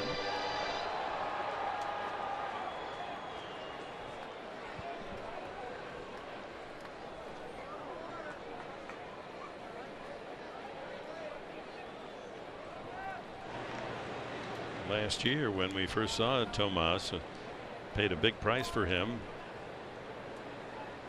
out of Havana, Cuba, 25 years of age. He couldn't pull the ball. Everything was to right field. He's worked that out. Last year he finished at 273, but only 9 home runs. He already has 4 more than that at half season this year. High fly ball headed toward Kemp and right. He tucks it away for the second out. And that brings up the home run hitting Brandon Drury, who homered to left field his last time. A 425-foot missile. Yeah, the hanging breaking ball. He got out in front of it, speeding up the bat of Drury. He knew it. 9th homer of the year. And that made it 4-0 Arizona. But the Padres would come right back the top half of the next inning and score 5. Well, let's see what type of an adjustment Colin Ray makes now this at bat with the 2-run lead.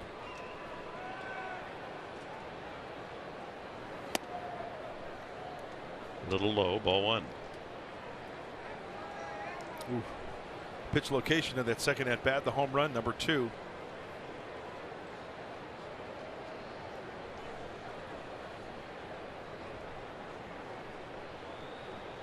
$17,091 here at Chase Field tonight. 2-0. Wow, pretty good pitch again. That caught most of the strike zone.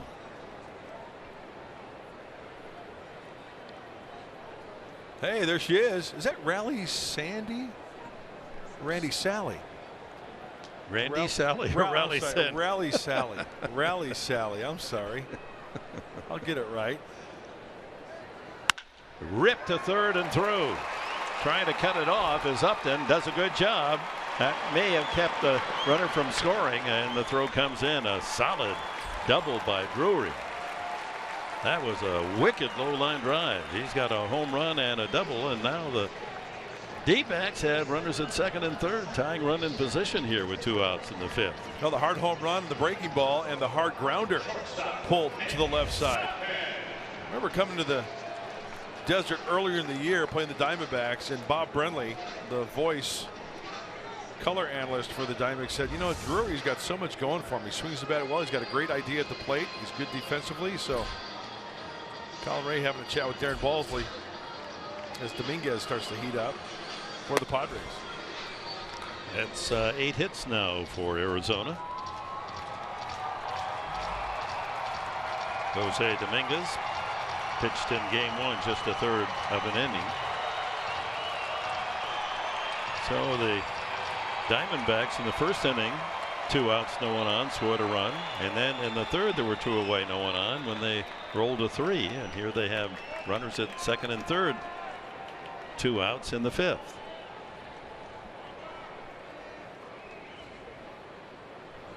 Breaking ball just misses outside. Nick Ahmed has a single and a fly to right. 93 pitches. He had a rough first inning, Ray. 25-26 pitches.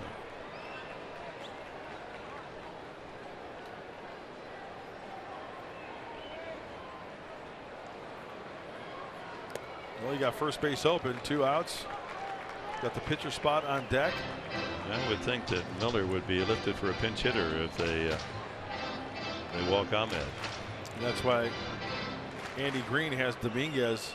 Looks like he is hot and ready to go. The hard-throwing right-hander.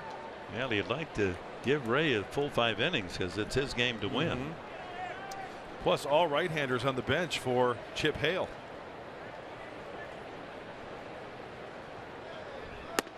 That's a strike. Pins the outside corner. Goslin has already been used at second base for Segura.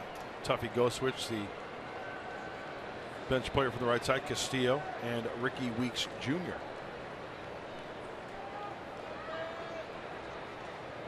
Two outs, 2-1 coming up.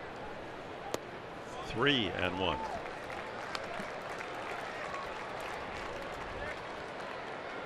It's not been easy for Ray. Base traffic in every inning.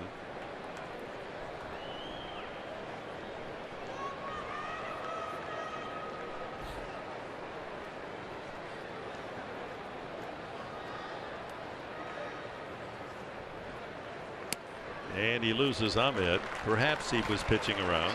Second walk, both in this inning. Bases loaded, and Miller indeed is called back, and we'll have a pinch hitter.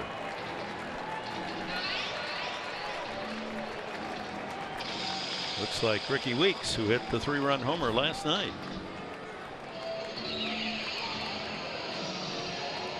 And he hit one a mile.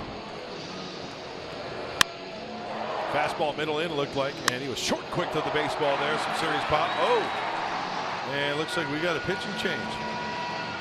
Well, with 4 2/3, the fact that Ray couldn't get that final out here in the 5th inning, he loses a chance to win the game. And Andy Green's more concerned about winning a game and taking this series. Dominguez coming in.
Called up from El Paso a week ago, comes in, and our pitching change is brought to you by El Cajon Ford. Welcome you back to Chase Field. Bases loaded, so Dominguez got to come in with his best stuff. This is what I love about the game of baseball. You get 10 people in a room, you get 12 different opinions. And in my opinion, you know, I would have liked to seen Colin Ray try to work out of it. He's got 97 pitches, up around 100, granted. But you know what, though? First base was open. You walk the guy. Pitch with the bases, though. You got to get one more out. I mean, this is the big leagues. Let's see what he could do in that situation. Hey, I'm not the manager. That's the choice of Andy Green. Right. But that's what I love about baseball. I would love to see him and see how he would react to get that one out, to get the full 5 innings and still be the pitcher of record with the 6-4 lead. Tough spot for Dominguez at El Paso. He was 3-3, 3.79 ERA. Signed a minor league contract in the spring with the Padres. A snake at every base. 2 outs. And ball 1 to Weeks. And you know what, Dick, to elaborate on that point, Andy Green, obviously, he knows every little detail about every situation, matchups, and he feels in his heart this is the right move, and you got to respect that.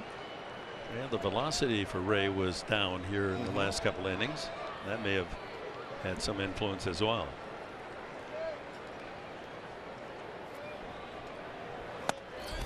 Ball 2, no place to put him. Word on Gene Segura, bruised left tricep, so it was above the elbow, and the x-rays are negative, so that's good news. Chip Hale looking for a big hit here as the D-backs trail 6-4, but the base is full and a hitter's pitch coming up. 2-0. Ooh, good cut. That's a good old-fashioned challenge right there. 2-0. Fastball coming at you. Dominguez gets it up there, 94-95. Yeah. That's good cheese, good fuzz from Dominguez. Saw Dave Magadan standing next to Chip Hale, the hitting coach for the Diamondbacks, rooting on Ricky Weeks Jr. 2-1. That's in there at 96.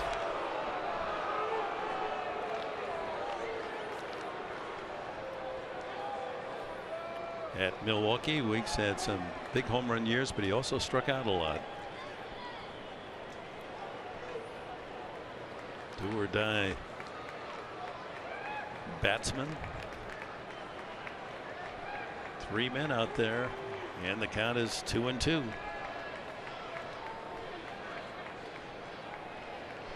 Swing and a miss, strike 3. Dominguez comes in and a big strikeout for the 28-year-old. Leaves the bases full, and the Padres maintain their 6-4 lead.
The Harris game summary.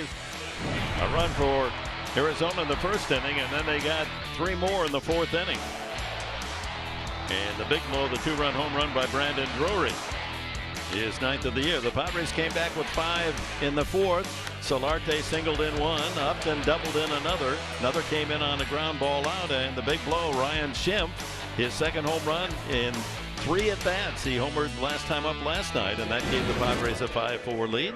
Scored another in the 5th inning, and that's our Harris game summary. Colin Ray unable to get that final out in the 5th. He leaves, allowing 4 runs, 4 Ks. Shelby Miller is out. 5 innings, 7 hits, 6 runs. Schimpf, that 2-run homer.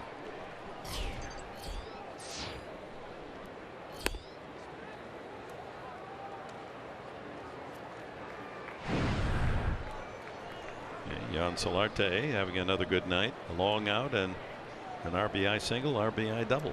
So enter Randall Delgado. Always working from the stretch. Fastball, the breaky ball there we just saw. Nice slider. Brad Hand, lefty, getting loose.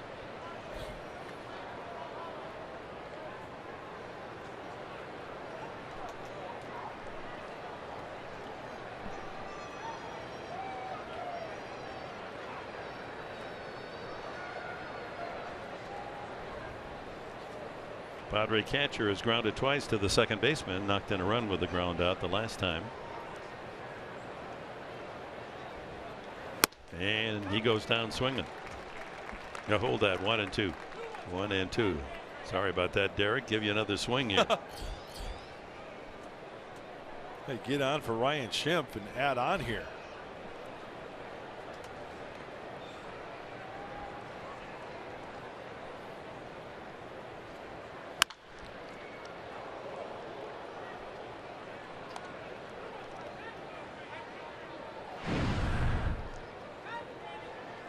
Game break coming up. Miami and the Mets.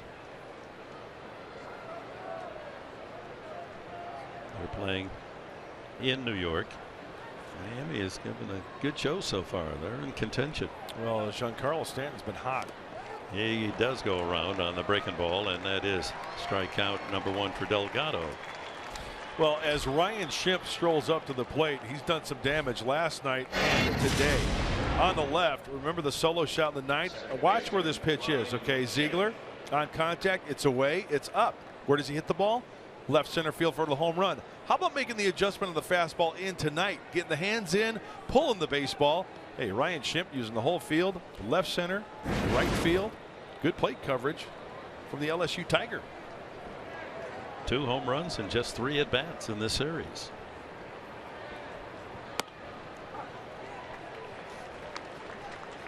He also had a single last night. A couple of doubles in game 1. Last at bat, first 2 pitches were away, and then pitch number 3 in. And we just saw it, got the hands in, sent it on its way. 1-1.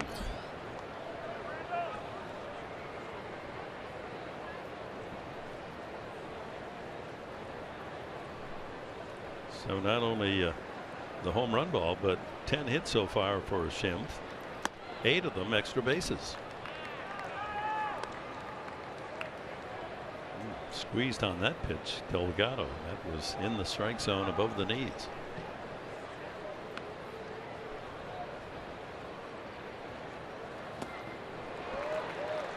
Like a changeup. 2-2.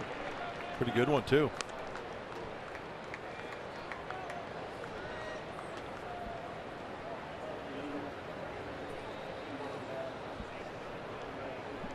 So Miller goes 5 innings, 6 runs, all earned, 7 hits, 1 walk, 5 strikeouts.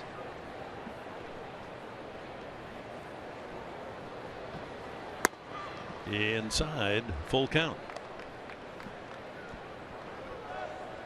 Miller, the pitcher of record, he stands to go 2-9 this year. Boy, what a disappointment he's been. Yeah.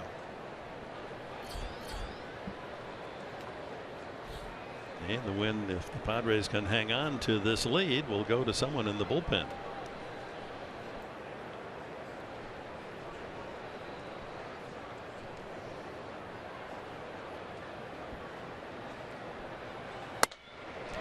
Blew that one by Ryan Schimpf. So Delgado comes in and punches out Norris and Schimpf for the first 2 outs. And here's Ramirez. Shortstop, Alexi Ramirez. But you see, Delgado's mixing it up. Dick mentioned earlier the changeup. He's also got the fastball, and that one is by him, middle in, up a little bit. After seeing the changeup, tough to catch up to that heater. Ramirez struck out, grounded out, and takes the breaking ball for a strike.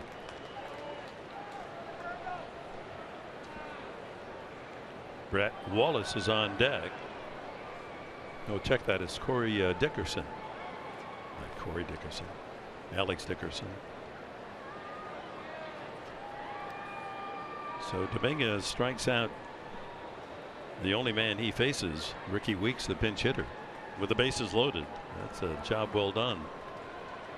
And Andy Green's going to go to the bullpen for the last of the 6th inning.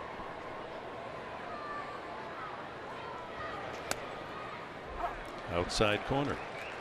0-2. Delgado throwing lots of strikes.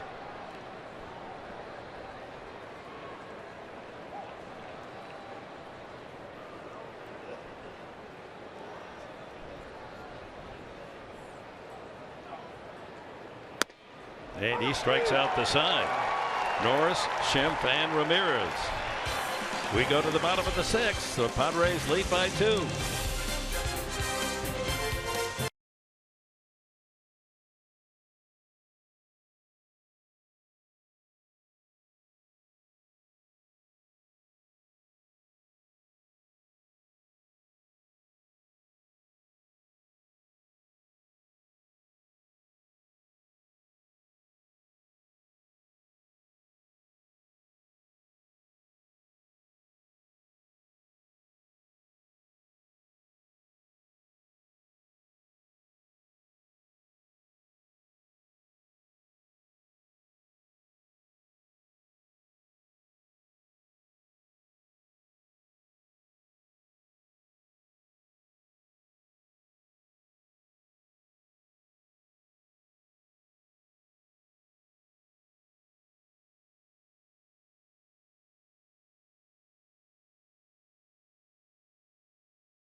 All right, thank you, Mike and Mark. Yeah, Stanton swinging the heavy bat now.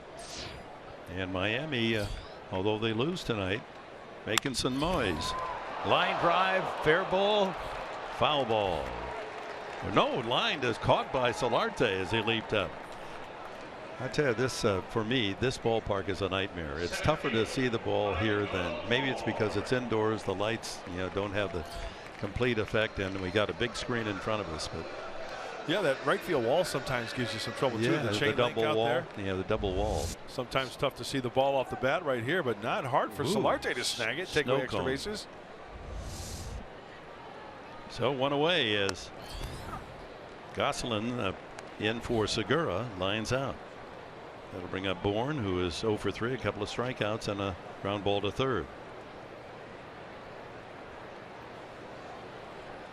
Hey, that's a huge out. Keeping runners off base for Bourne and possibly Goldschmidt. Dominguez was had the Padres gotten down to the pitcher's spot, he was going to be lifted for a pinch hitter, but he stays in for some more work.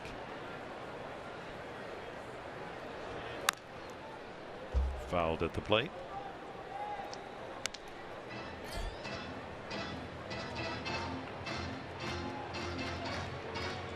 Well, most ballparks, the press box location, you're above the backstop screen, but here you have to look through the screen. So I try to form an alibi. It's all good, Professor. I haven't seen half the game. I'm as blind as a bat. That's why I got my spectacles on. Tell you what, man, you reach 50. Ooh. Oh, tell me about it, kid.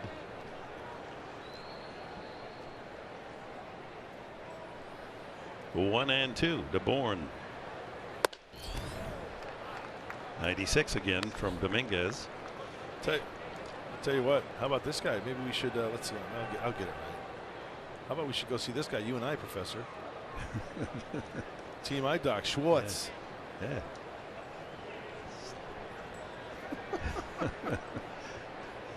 Better yet, just as you were suggesting, build another ballpark. I mean, they can't. I mean, the weather is so incredibly hot here. 108 How degrees hot today. is it? Well, 106 at the start of the game today, huh? It's so hot. How hot? I saw a bird picking up a worm today with an oven mitt. Line to first base this time, and Myers makes the catch. So Gosselin rips one to third, a liner for an out, and Bourne shoots a shot right at Myers. The Adam ball working for Dominguez. And Will Myers making it look easy. It was so hot they were considering postponing the fireworks on the 4th of July. They were just going to have everyone go out to the asphalt parking lot and watch the asphalt bubble up and pop. Makes a heck of a noise. It was so hot, my underarms went from sure to undecided. See any scorpions in your room while you're here? Yeah, I'm disappointed. Some of the guys actually, I guess, were bitten by scorpions, huh? The first time around. Did you see any? I know you had us all in a panic. Well, I had my black light. Turned on all the lights, got the black light out. I searched up and down my room. So you I had to put on my glasses. You were the one, huh? Goldschmidt pounds that foul. And I did see one scorpion. It was outside my room on the patio. And he looked me right in the eye and he said, "I'm going to rock you like a hurricane." It's an old song there, Professor. Scorpions. Scorpions, a favorite for scorpions, rock you like a hurricane. That doesn't make any sense. How can a scorpion be a hurricane? Now you got me really confused. 0-2 to Goldie. Who wants a line drive? Yeah, this is a big inning right here. Erase Goldschmidt. 1-2-3 inning for Dominguez, hopefully.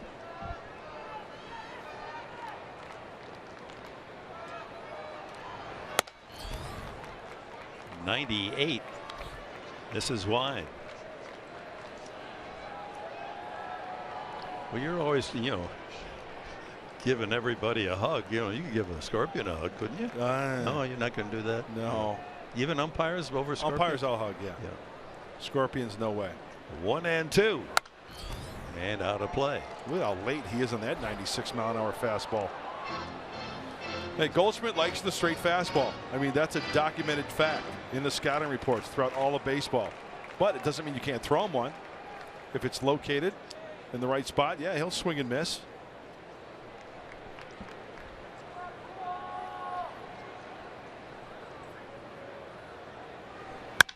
Line to center, but it's right at Jankowski. What an inning. Line out third, line out first, line out center. 1, 2, 3.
It's sort of an out-of-body experience. It was a bases-loaded situation. It all took off from 1978. And that was a sneak preview of Spotlight San Diego's All-Star history, debuting tomorrow after Padres Live on Fox Sports San Diego, brought to you by Your San Diego County Chevy dealers.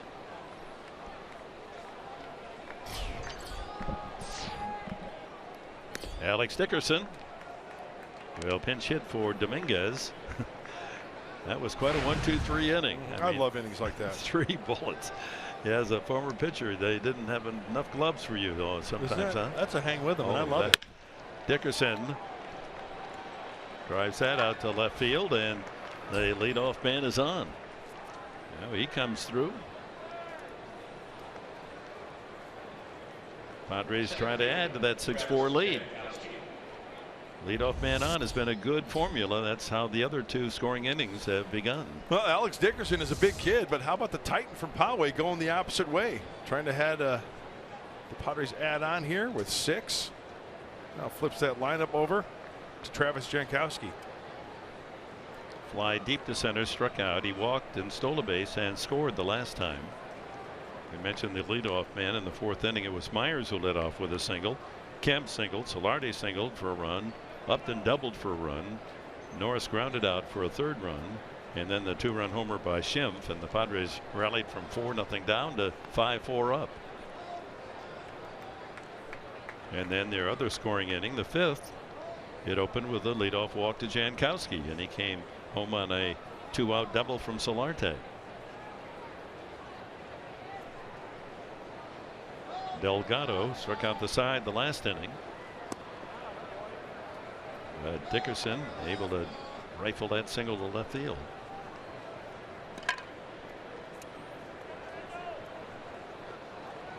Hit totals are even. 6 runs, 8 hits for San Diego, 4, 8-0 for Arizona.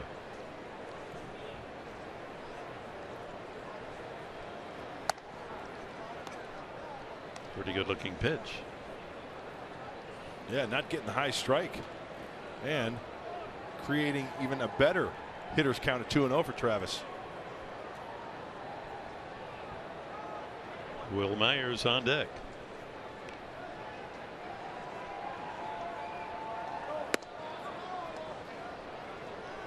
Good eye on the changeup. So 3-0 for Jankowski, making Delgado work.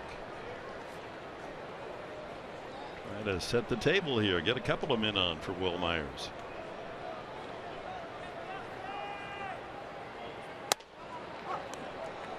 And he gets the high strike. Long look. And third base coach Hoffman to see if he's swinging 3-1. Maybe put on a play.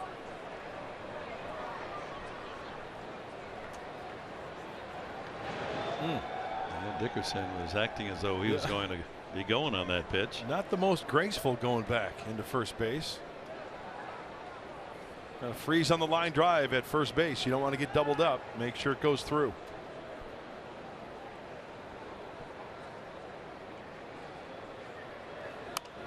Oh, he bunts it over the screen and into the crowd here below us.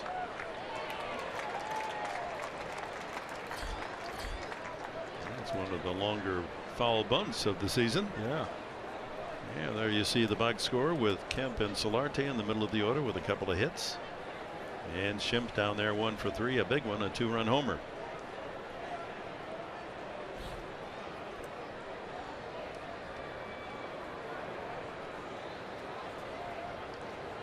Runner goes, ball 4.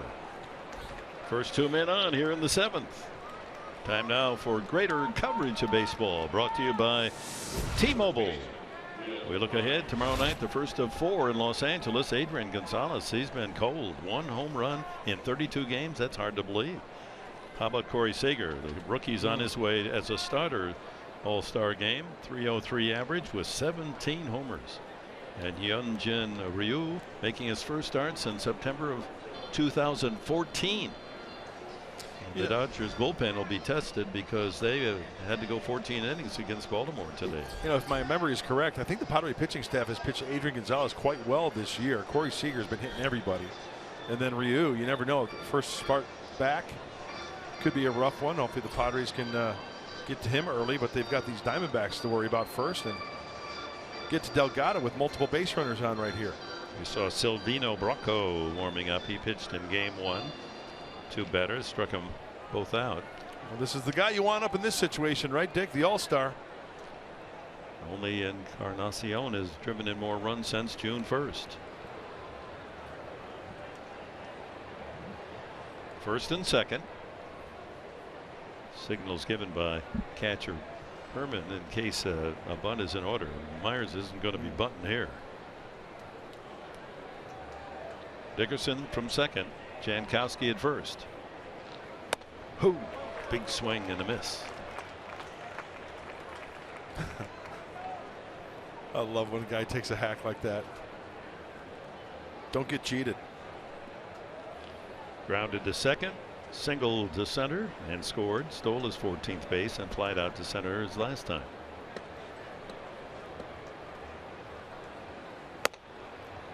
Because of the dimensions and the dry air and the closed atmosphere, the ball flies. So you can't have. It's almost like Coors Field. You can't have a big enough lead here. Got that right. Look at the D-backs tonight. 4-0 early lead looked really rosy for them after 3.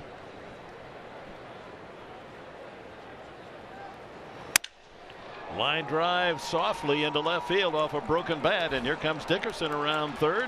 It's 7-4, and on to third goes Jankowski on the RBI. They're going to call that a double. A broken bat double down the left field line for Myers. That's when you're an all-star. Everything going right for you.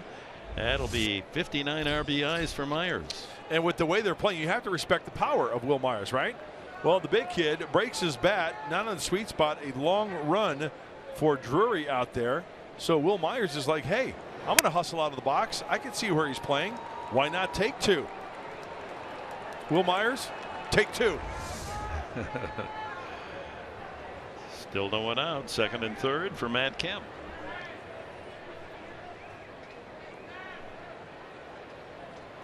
Kemp, a couple of singles and a strikeout.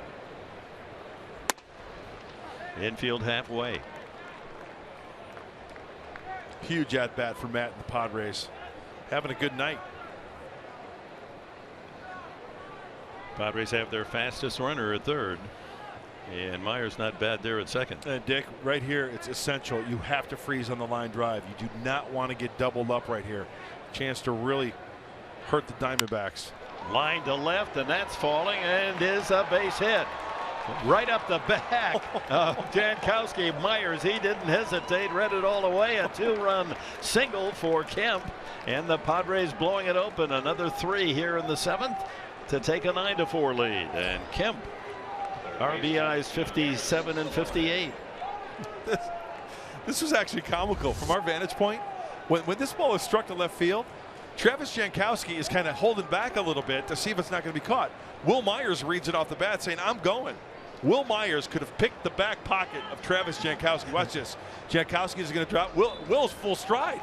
Yeah, he was tagging in case it was caught. And hand him the baton. It's half a relay team. Myers pushing Jankowski across home plate. A 2-run base hit RBI for Kemp. 9-4. And meeting at the mound is Delgado after striking out the side in the 6th. Has not been able to get a man out here in the 7th.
Silvino Bracco, we saw him earlier, and he'll come in with Kemp at first base, no one out, and Solarte the hitter. Solarte, a productive night. He continues to lead the Padres in hitting. A couple of hits, a single, a double, and a couple of RBIs. Swinging at the first pitch and sails it right back toward us up on our roof.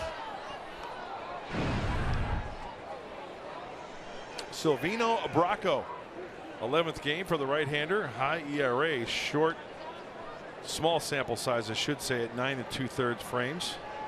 Oh, right, he's hitting .360. Doing a fine job on lefty. He's only 188. Grounded just foul past third.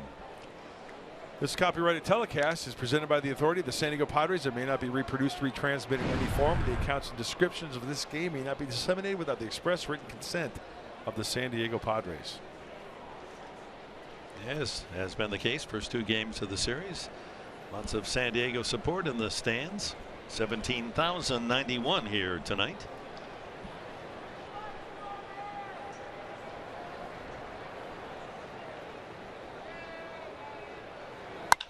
That ball hit to right field and hit deep right field. Well back and caught by Tomas as Solarte. That's a couple of shots off his bat that have gone all the way to the warning path for outs. Oh, does he get extended enough? Maybe a little bit too quick to that baseball off the end of the bat. Gives it a good ride, no doubt about it. But Tomas is there to squeeze it. That's the first out of the inning and brings up Melvin Upton, an RBI double in 3 at-bats tonight.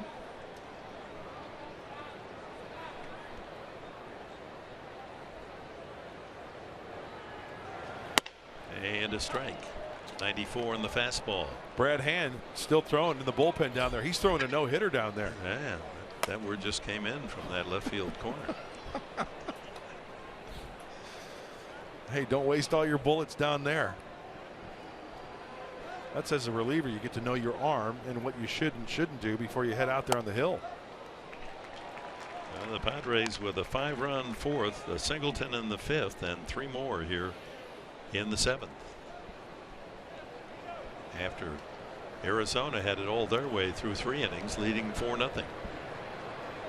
9 unanswered for San Diego.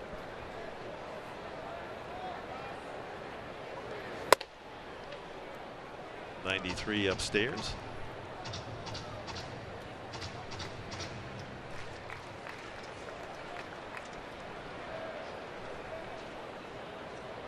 Padres have really made their hits count here in the series. They won the first game 8-4, 8 runs on 9 hits, and 9 runs on 10 hits tonight.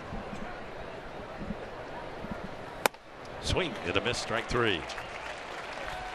Hey, Saturday, the AL Central leading Indians take on the Yankees at 12:30 p.m. Pacific in a game you can only see on FS1. Then, on Baseball Night in America, it's an NL West showdown as the Padres take on the Dodgers at 4 p.m. Pacific on your local Fox station, or you can watch it all live on Fox Sports Go. So you get the Saturday off in the City of Angels. Yeah. With 2 outs, it's Derek Norris. 0 for 3, did knock in a run with a ground ball out back in the 4th. Speaking of the Indians, finally the Detroit Tigers had lost 11 in a row this year to Cleveland. Detroit did prevail in the game today. General Manager Dave Stewart watching tonight's ball game from his box. General Manager suite. 12-2. The Tigers beat Cleveland today. And Hall of Famer Tony La Russa. Always thinking baseball. 9-4 will give you a headache. Tony's classic line. I remember when he was managing. You know, you go down and talk to him on the field. I say, "Hey Tony, how you doing?" He goes, "Well, I'll let you know in about 3 hours." Meaning, winner or loss of the game, right? I mean, he takes each loss. Absolutely. With it's every game. Oh, Tony. He's put this team together. They've had injury bad luck, just as every team, the Padres included. But this is a big salary ball club. They've spent a lot of money. They're right up in the top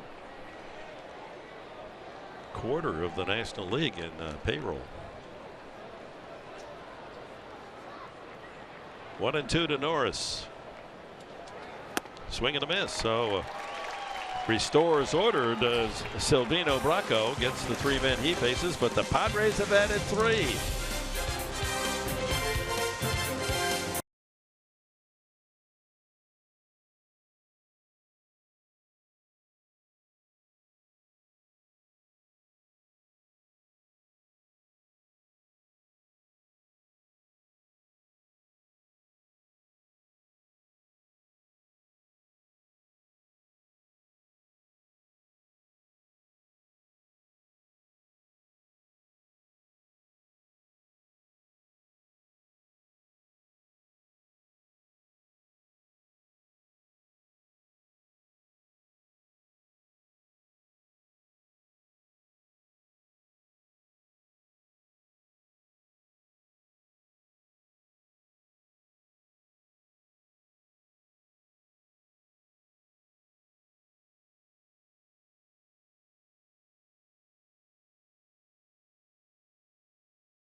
Diego presents Padres Baseball, brought to you by Sony, the leader of 4K Ultra HD, by Petco, your complete pet store, and by your San Diego County Lexus dealers. The bottom of the 7th we go, with the Padres adding on to their lead. 3 in the top half of the inning to boost their total to 9. A 5-run advantage. And Brad Hand in to pitch here in the 7th. Well, 9 more outs to go for the Padres to seal this one, but a lot of work to do, and Brad Hand enters his 41st game. Well, he's having quite a year. Hey, touching 96 too on the gun. Lefty's 153, righty's 260. He's doing a fine job. He'll face Jake Lamb, a left-handed batter, and Chris Herman also hits from the left side. The first 2 to face him, unless they lift Herman for Castillo, unlikely.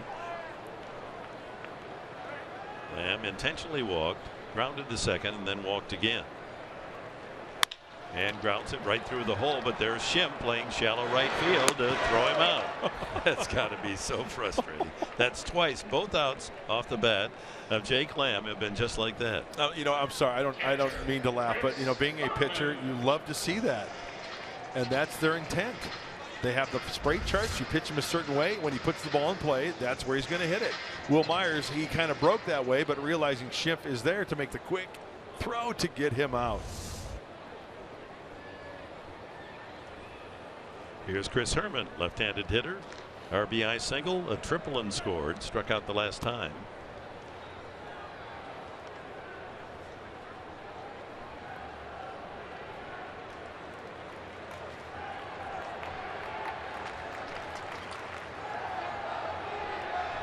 Group of fans chanting "Let's go D-backs," trying to get something going here in the 7th. All 10 of them. Ground ball into the shift. Shift 2 away. Oh, it was so hot I saw a fire hydrant chasing down a dog. Tonight's game presented by Sony, the leader of 4K Ultra HD. Hey, not a better feeling for a pitcher when they hit a ball sharply like that, and then you look up and, oh, we've got the shift on. Thank you very much. 2 quick outs for Brad Hand. Think of the last 5 outs made by the D-backs. Dominguez throws 3 line shots, 3 line drive outs. Yep. And now 2 balls that without the shift would have been singles to right. So 5 balls that might have been 5 straight singles or even more on those line drives, are 5 consecutive outs. Just called up from the minor leagues is Leon. It's as if he's going to get some action. Dominique Leon. Good curveball. Tomas, an RBI single and 2 fly ball outs.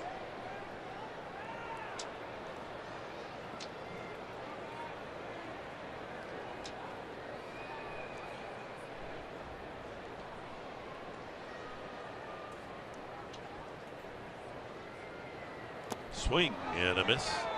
And Brad Hand retires the side in order for only second time tonight. 1, 2, 3.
To tag on to that Baltimore victory, they maintained their 2.5-game lead over Toronto in the American League East. Time for the Carl's Jr. star of the game, and it goes to Ryan Schimpf. Not only his defense, but that 2-run homer key that took the game from 4-3 Arizona advantage to a 5-4 Padre lead, and they've added on since then. 9-4. Schimpf struck out the other 2 times. Matt Kemp saying, what do I have to do to be star of the game? I'm 3 for 4. I've scored a run and knocked in 2. And this guy Schimpf just comes up here, but you got to give him extra points for the shift. That's right. Taking hits away, 3 of them. Enter Dominique Leon. I don't want to offend his family in any way. Just call him Dom. Dom. I was just going to say Dom. Nicely done. As Kevin Quackenbush. Call him Quack.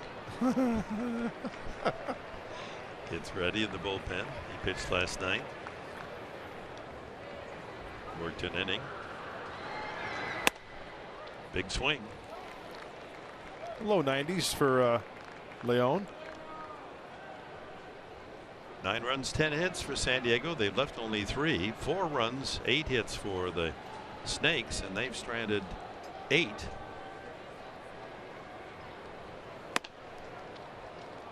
In the first 5 innings. Big inning for them was a bases loaded, 2 outs in the 5th. Colin Ray lifted for Jose Dominguez, who struck out pinch hitter Ricky Weeks.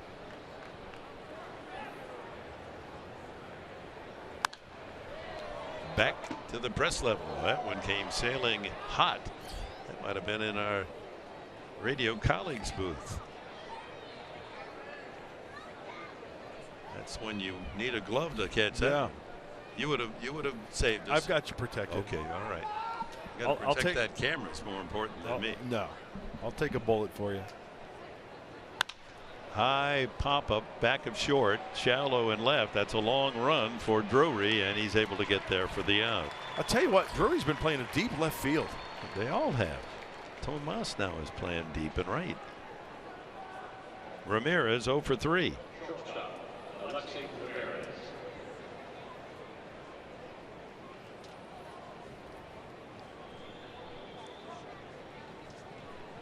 Struck out a couple of times and grounded out. It was so hot today, all the bread in the store is toast.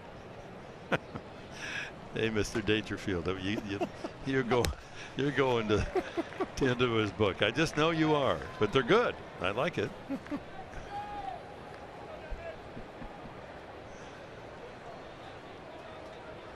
Hey, I know there's plenty of baseball left in this game and how quickly it can change, but chew on this little nugget.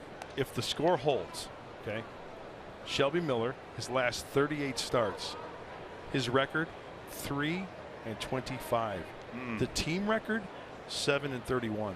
And he hasn't won a game here at home. It's incredible. 0-6 here at Chase this year. Ground ball toward the hole, cut off by Lamb. Good play, throw across in time. That's a nice play.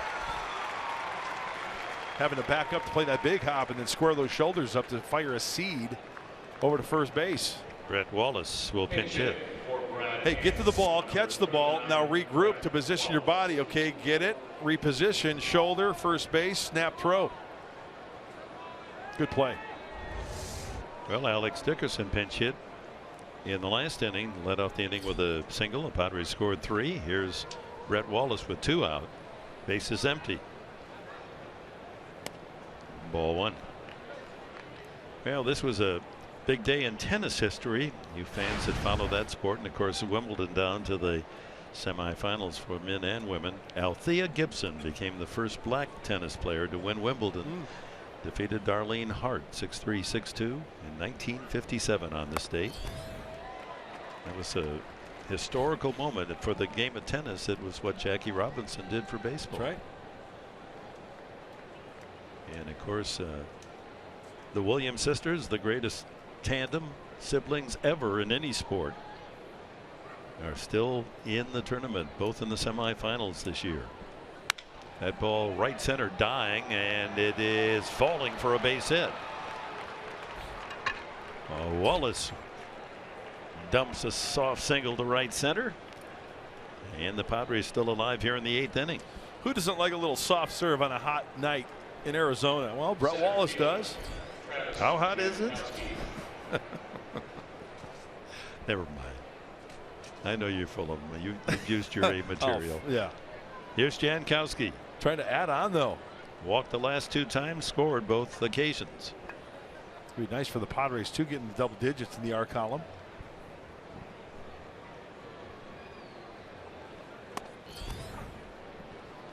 .95 miles an hour for that strike.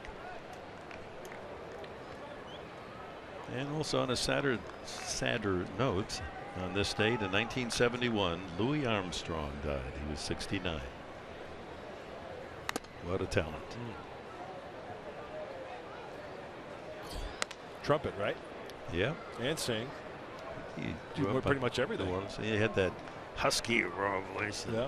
But he made it work. And there are some musicians that leave their mark, and you don't forget them. Their talent, their voice. He's one of them. Strike 3 called. Jankowski caught looking. That's it for the Padres, top of the 8th inning.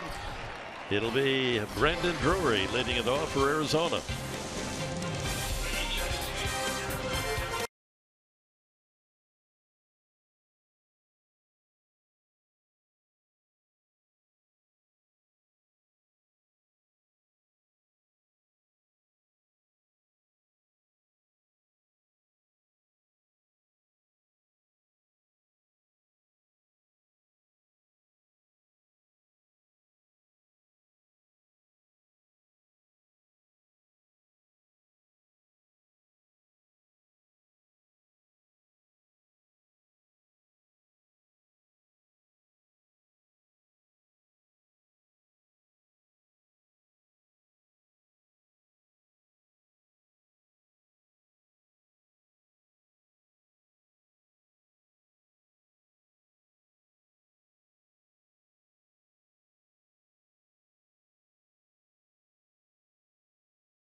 It all started before the game. Julie put the moves on, the mascot of the D-backs. Might have to keep that one going here. On to Los Angeles. Dodgers don't have a mascot. That's right, they don't, do they? She can still give us the shimmy and shake, huh? You know, in that little tease right there, we saw a horse, we saw a bobcat. Lamb? A lamb, yeah. It's a human. It's a regular petting zoo here tonight. Kevin Quackenbush against Brandon Drury. His 2-run home run. Part of that 4-run 4th inning. Make that 3-run 3rd inning. Padres then with the 5 runs in the 4th. 9th home run of the season. Padres with a homer from Ryan Schimpf, a 2-run shot as well. Drury, Ahmed, and the pitcher's spot. 2-1. See where Milwaukee called up Will Middlebrooks, the former Padre, back Saw in the that. big leagues. Yeah. Good luck to him.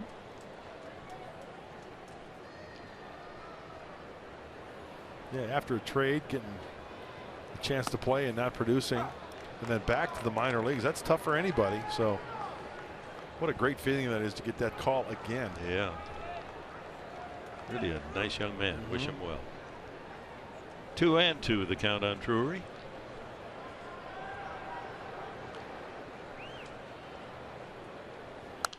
Out of play.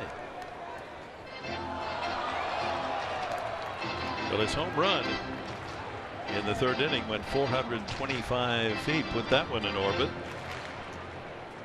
Which reminds me of the interesting news, exciting news about the Juno spacecraft that is successfully in the orbit of the planet Jupiter.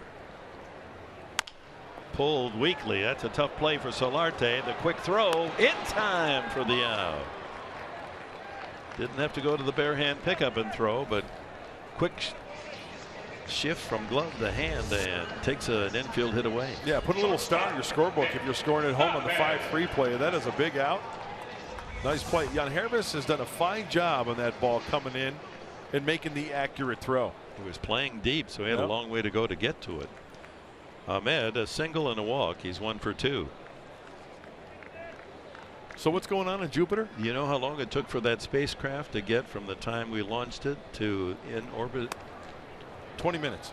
How about 5 years? Really? 5 years. Come on. 1.7 billion miles of space. How fast was it going?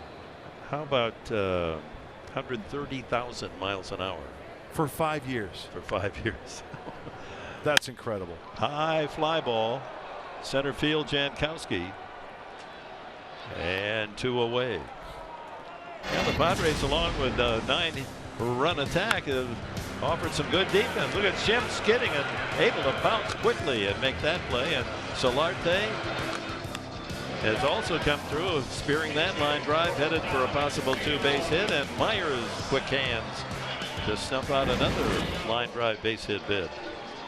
That'll make any pitcher happy, and especially the manager, Andy Green, very happy. That's 9 in a row retired by Padre pitching since that bases loaded strikeout by Jose Dominguez that left them stranded back in the 5th inning.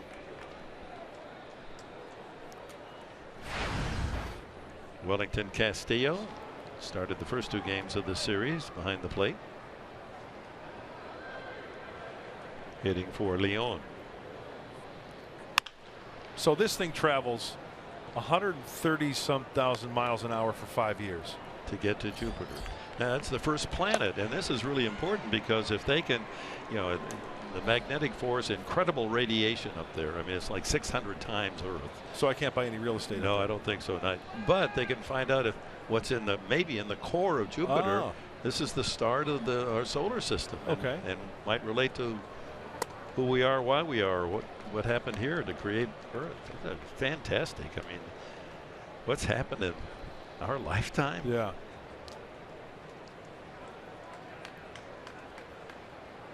And it had to go that 1.7 billion miles. And in orbit, there are 2,600 miles. So figure about the distance, almost East Coast to West Coast. That's close after you go to a billion miles. And able to stop the speed and had to, retro it or whatever they do to get to a speed where it would connect in orbit around Jupiter. And it takes 53 days to go around once Jupiter. It's the minds that have to think of all that stuff, how to send that stuff up there. Yeah, thank God they didn't call on a sportscaster. How hot is it at Jupiter? 2-2 to Castillo. Backs him off. So just a final note. It'll orbit 37 times in the next 20 months. And hopefully able to collect some very, very valuable information on our entire solar system. Ground ball up the middle. A base hit for Castillo. Picks that big hole between short and second. A 2-out single will take us to the top of the order and Phil Gosselin.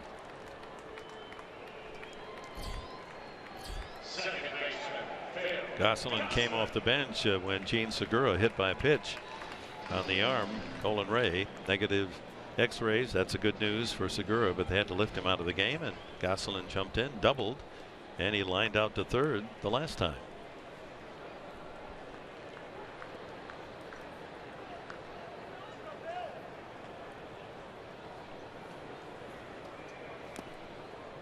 Foul tip. I didn't know that Jupiter was the first planet of our solar system. Yeah, I didn't realize that. I didn't know that either. Interesting piece of information. Okay, now if you had the chance to go up in one of those things, would you? I would. To the moon, I would. Yeah. Maybe we could get seats. I want an aisle seat, not bulkhead. Gosselin fouls it away. And 2 strikes on the man now in the leadoff spot. With Michael Bourne next. This kid gonna have to go halfway to Jupiter to get that foul ball.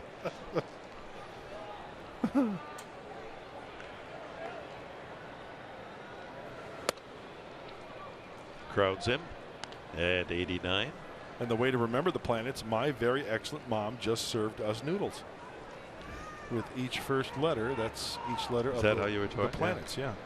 Like every good boy does find in the musical staff. Yep. That ball hit to left field. Upton has room. And that brings the 8th inning to an end. We go on to the 9th here in Arizona. The Padres by 5.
Trying to take the rubber game of this 3-game series. And they've used the big inning again tonight. And let's go back to our keys to the game, brought to you by your San Diego Honda dealers. And the first key was knock out Shelby Miller early. He's just really scuffling lately. 5 innings, 7 hits, and 6 earned runs for the Padres, and set the table for the middle of the order. Jankowski and Myers, 2 walks, 2 hits, 2 stolen bases, 4 runs, and everybody pretty much contributing tonight in the success of the Padres' lead up to this point. Change behind the plate. Tuffy Goswitch in the double switch, and Josh Colmeter is the new pitcher here in the top of the 9th inning. Myers, Kemp, and Solarte scheduled. Colmeter worked a 1-2-3 inning on Monday night.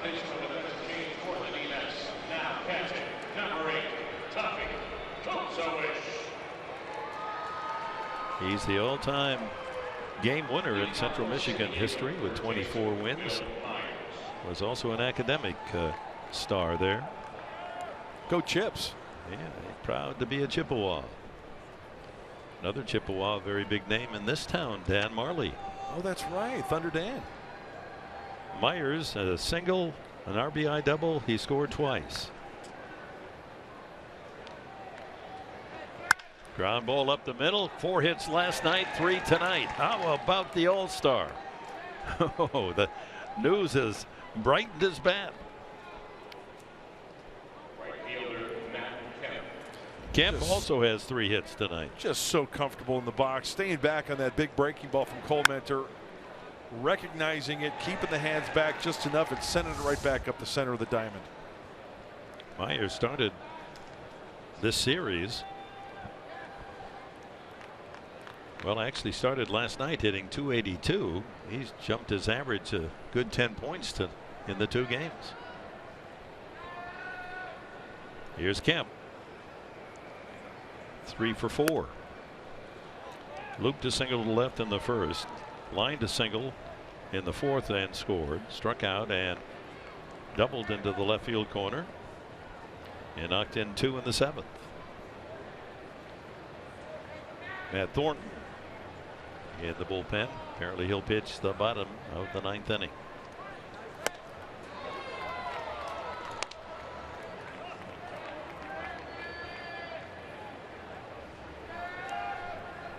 Well, the Padres 3 outs away from improving a record of which they're not very proud.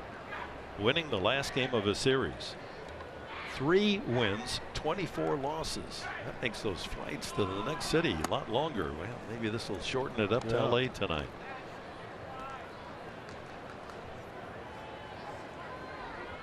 Andy Green returning to Arizona, where he coached under Hale last year. Trying to take 2 out of 3.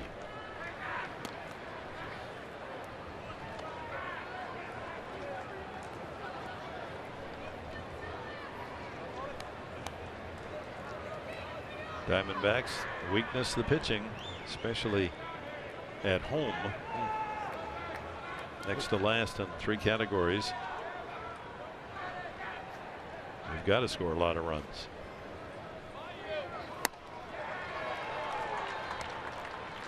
Well, a Padre win would move them back into a virtual tie with Arizona, 4th place in the West. And how about some of these trends are just mind-boggling. Arizona on Wednesday is 1-12 on this day of the week. Like the Padres Sunday, right? Yeah, exactly. That's fair at first, the tag play at second, a double play. Now hold on now. Are they going to call that a foul ball?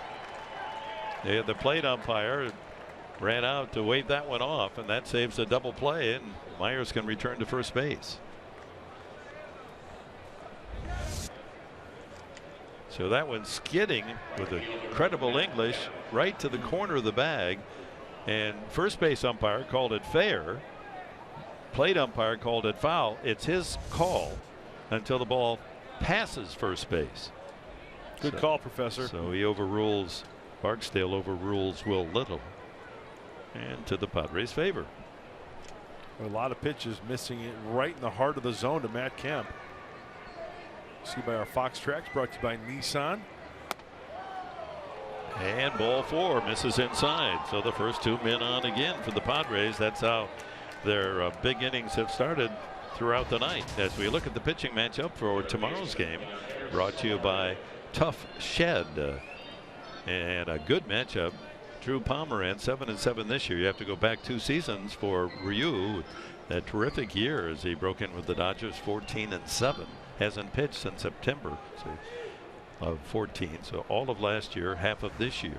A couple of different surgeries. We'll see how he does. So first and second for the Padres for Jan Solarte. 2 for 4 night.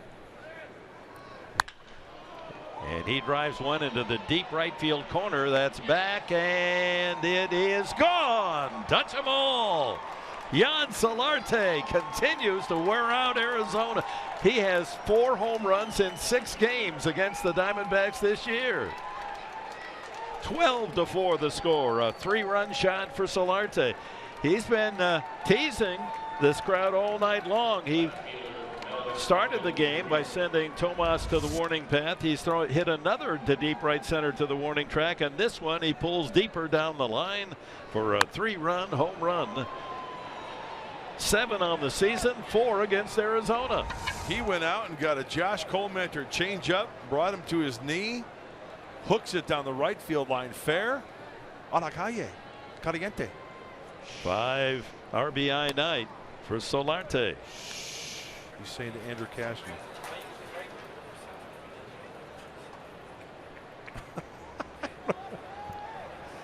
Having some fun on that bench in the final game of this series.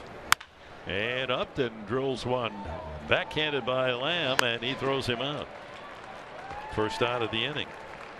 So the Padres in this series, 8 runs in the first game, 8-4. They scored 5 in defeat, 13, and now 12 tonight. 25 runs in the 3 games. Save some of those for the Dodgers. And Solarte, 3 for 5 night and 5 runs batted in.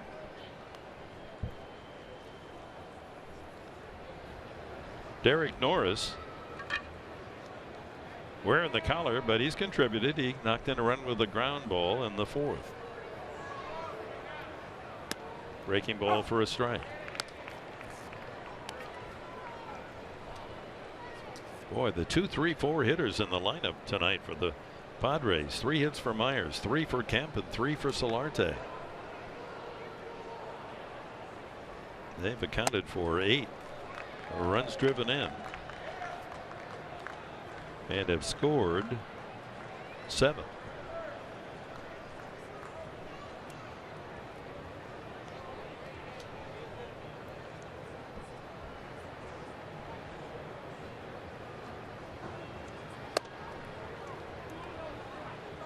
That's a career high for Yangervis Solarte. 5 runs batted in. Good on you. Absolutely. So you add the 5 to his total coming in, 32 runs batted in for the year. His 7th home run. Yeah, sure. This is how you do it now. Just listen to me. Paul Navarro, the trainer. Yeah, I got you. I got you. Yeah, real interesting. Yeah. Okay. All right. He's hoping the Padres hit around, get another chance to swing the bat. Don't make him go take a shower. That one line foul. Watch out.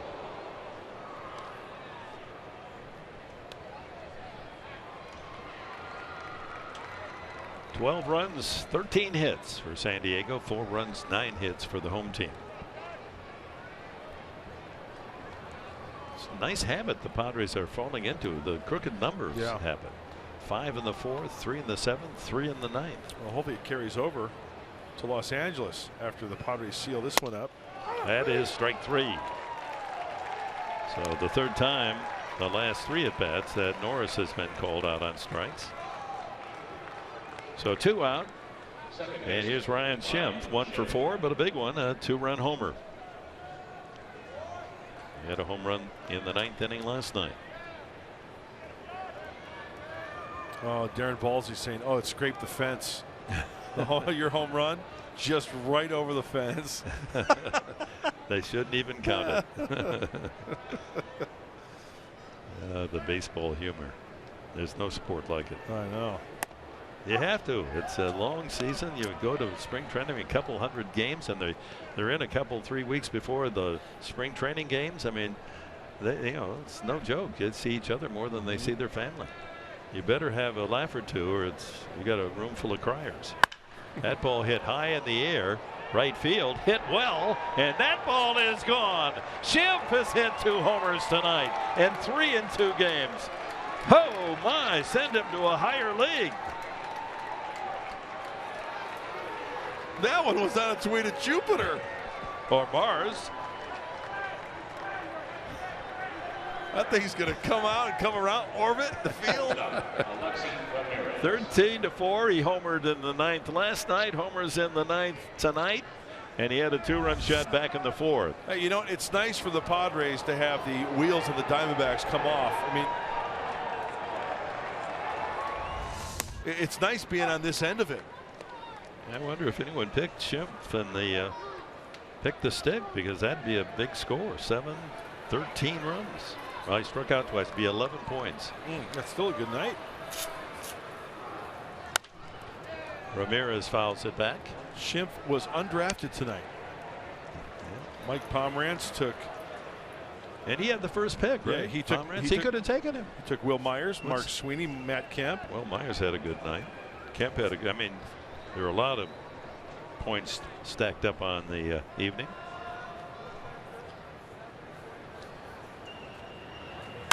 And Ramirez hits it high in the air to shallow right. A long run for Tomas, but the second baseman, Gosselin, will cut between first and right fielder and make the catch. But the Padres, a couple of home runs in the 9th inning. Solarte with a 3-run shot. And Schimpf would follow with his second of the game, 3rd in 2 nights. And the Padres now big lead.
Go to our Bill Howe plays of the game.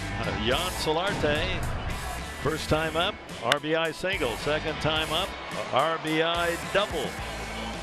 Hit a couple of deep outs to the outfield, and then here in the 9th inning, a 3-run homer just inside the foul pole, goes the short distance, and a big night. His career high 5 runs batted in, as the Padres have done everything but kick the extra point. 13-4.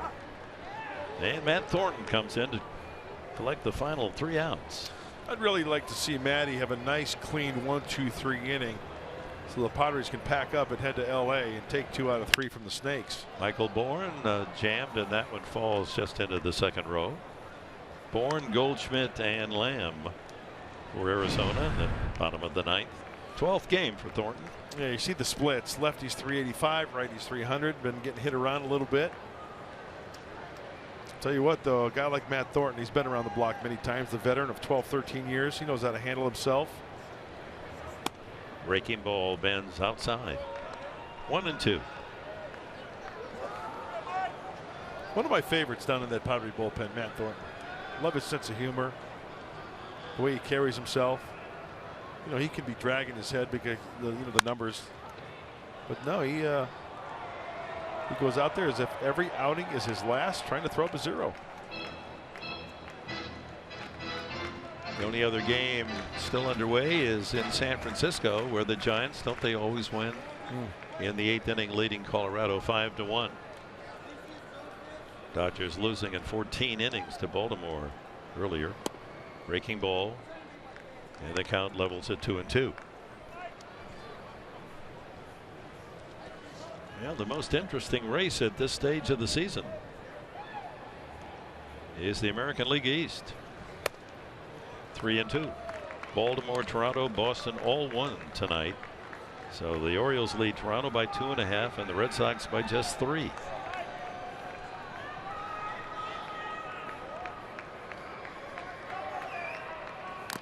Fouled away.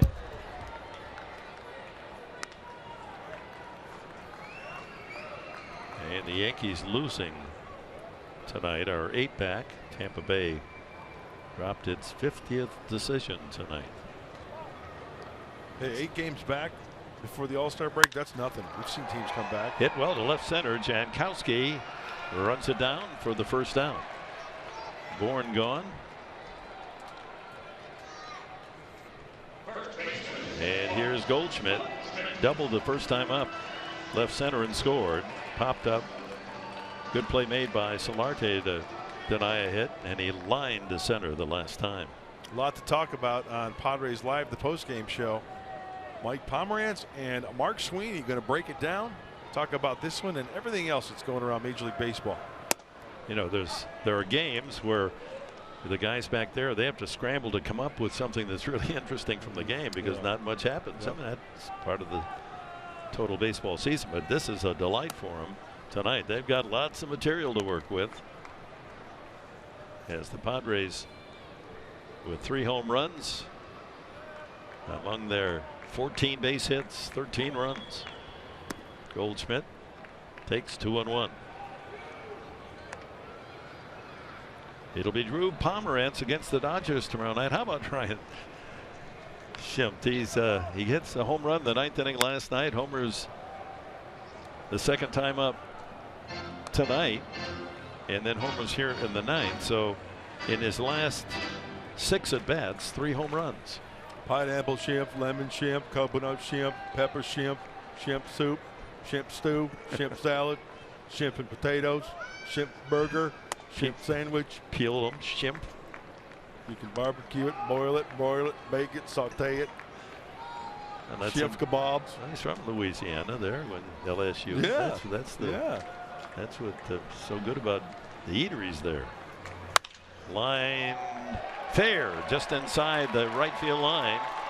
Digging out of the corner is Kemp, and Goldschmidt, he's going to get his 2 hits tonight.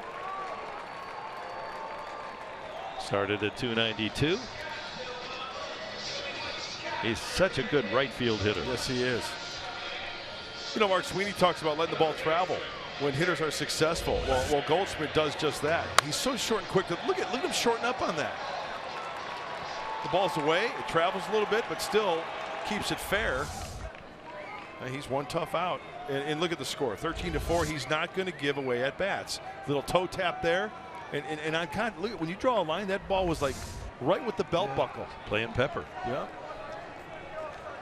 Jake Lamb walked twice, grounded out twice to Schimpf in the shift, but Schimpf isn't in a shift. Now Schimpf is on the edge of the outfield grass. And we're not barbecuing you here either. 2 home runs for Schimpf. Well, he hit 15 at El Paso, and that's what attracted the A.J. Preller, Andy Green. Get him up here with the big club when Spangenberg couldn't recover from his injuries.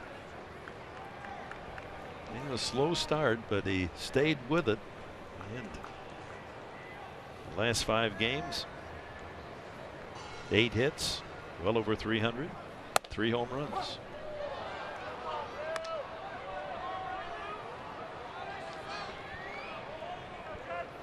1-2 to Lamb. Well, you got to admire what the Arizona organization is doing to try to create interest in Lamb and get some votes out before Friday afternoon. Everything from bringing a Lamb to the ballpark today to Lamb constantly on the scoreboard, and even in their baseball little race that they have every game, all of them wearing or bringing a sign up, vote for Lamb. Yep. Very clever. Yeah, it's good support, but he's 4th of the 5 finalists. Hits that one deep to left field. That might not hurt. And that's gone. He's got the power the opposite way. Lamb with his 20th home run of the season. And the man who has the top slugging percentage in all of the National League continues to show why he should be considered an all-star. That boosts his RBIs to 61, 20 homers. And it's now 13 to 6. Fastball away. Jake Lamb takes it away. Lamb chops this one deep to left field. I like it. Lamb chops.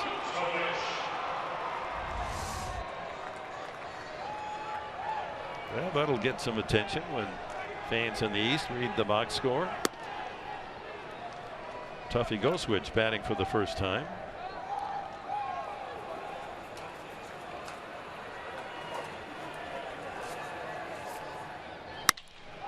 And he hits one. A line drive to left field, and they're teeing off. Double home run single against Matt Thornton.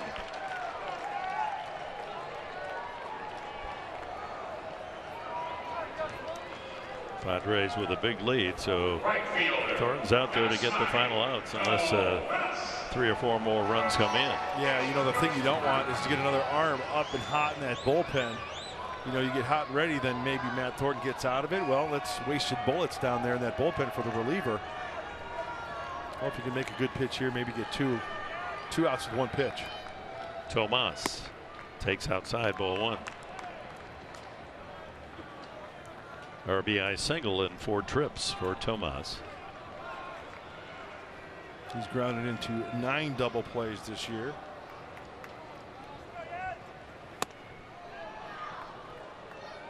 .92 on the high heat.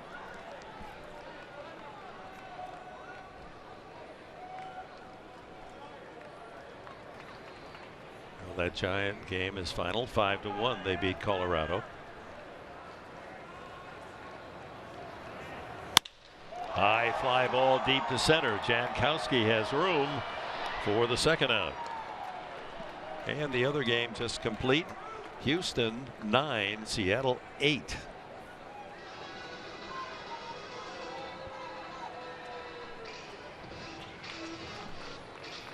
Brandon Drury, a double and a 2-run homer in his 4 trips, and he's hit the ball hard the other 2 times. Outs made at second and third. Hey, just to button up your little Jupiter nugget, Richard Harrison on Twitter, he said the camera lenses for the Juno Cam were made in Carlsbad. Oh. So a little San Diego flavor. You bet. That's nice. And thank you, Richard. That's good. And in the Arizona Republic today, they were crediting one of the scientists from the university. I think Arizona, may have been Arizona State, also very deeply involved in the project. Can you imagine the thrill when they finally, after all this time, and then the drama of will it be able to slow down enough to actually hit the orbit and lock in? Stay tuned on that one. Yeah, that's a grand slam homer. A 1 ball and 1 strike to Drury.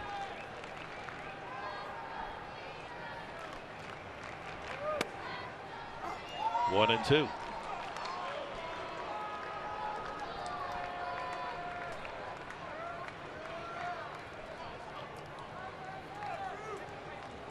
Yeah, the Padres will arrive at the Pasadena Hotel around 1:32 in the morning. Get ready for the Dodgers. Ground ball to should do it. 2 hops to Solarte the short way, and just in time. Ball game's over. The Padres outscore the Diamondbacks. The final, San Diego 13, Arizona 6. They take the series, and we go to Mike Pomerantz.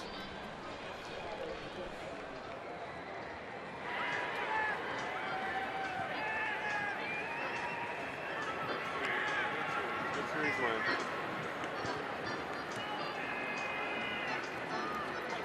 Swing it, Chip. Have a day, dog.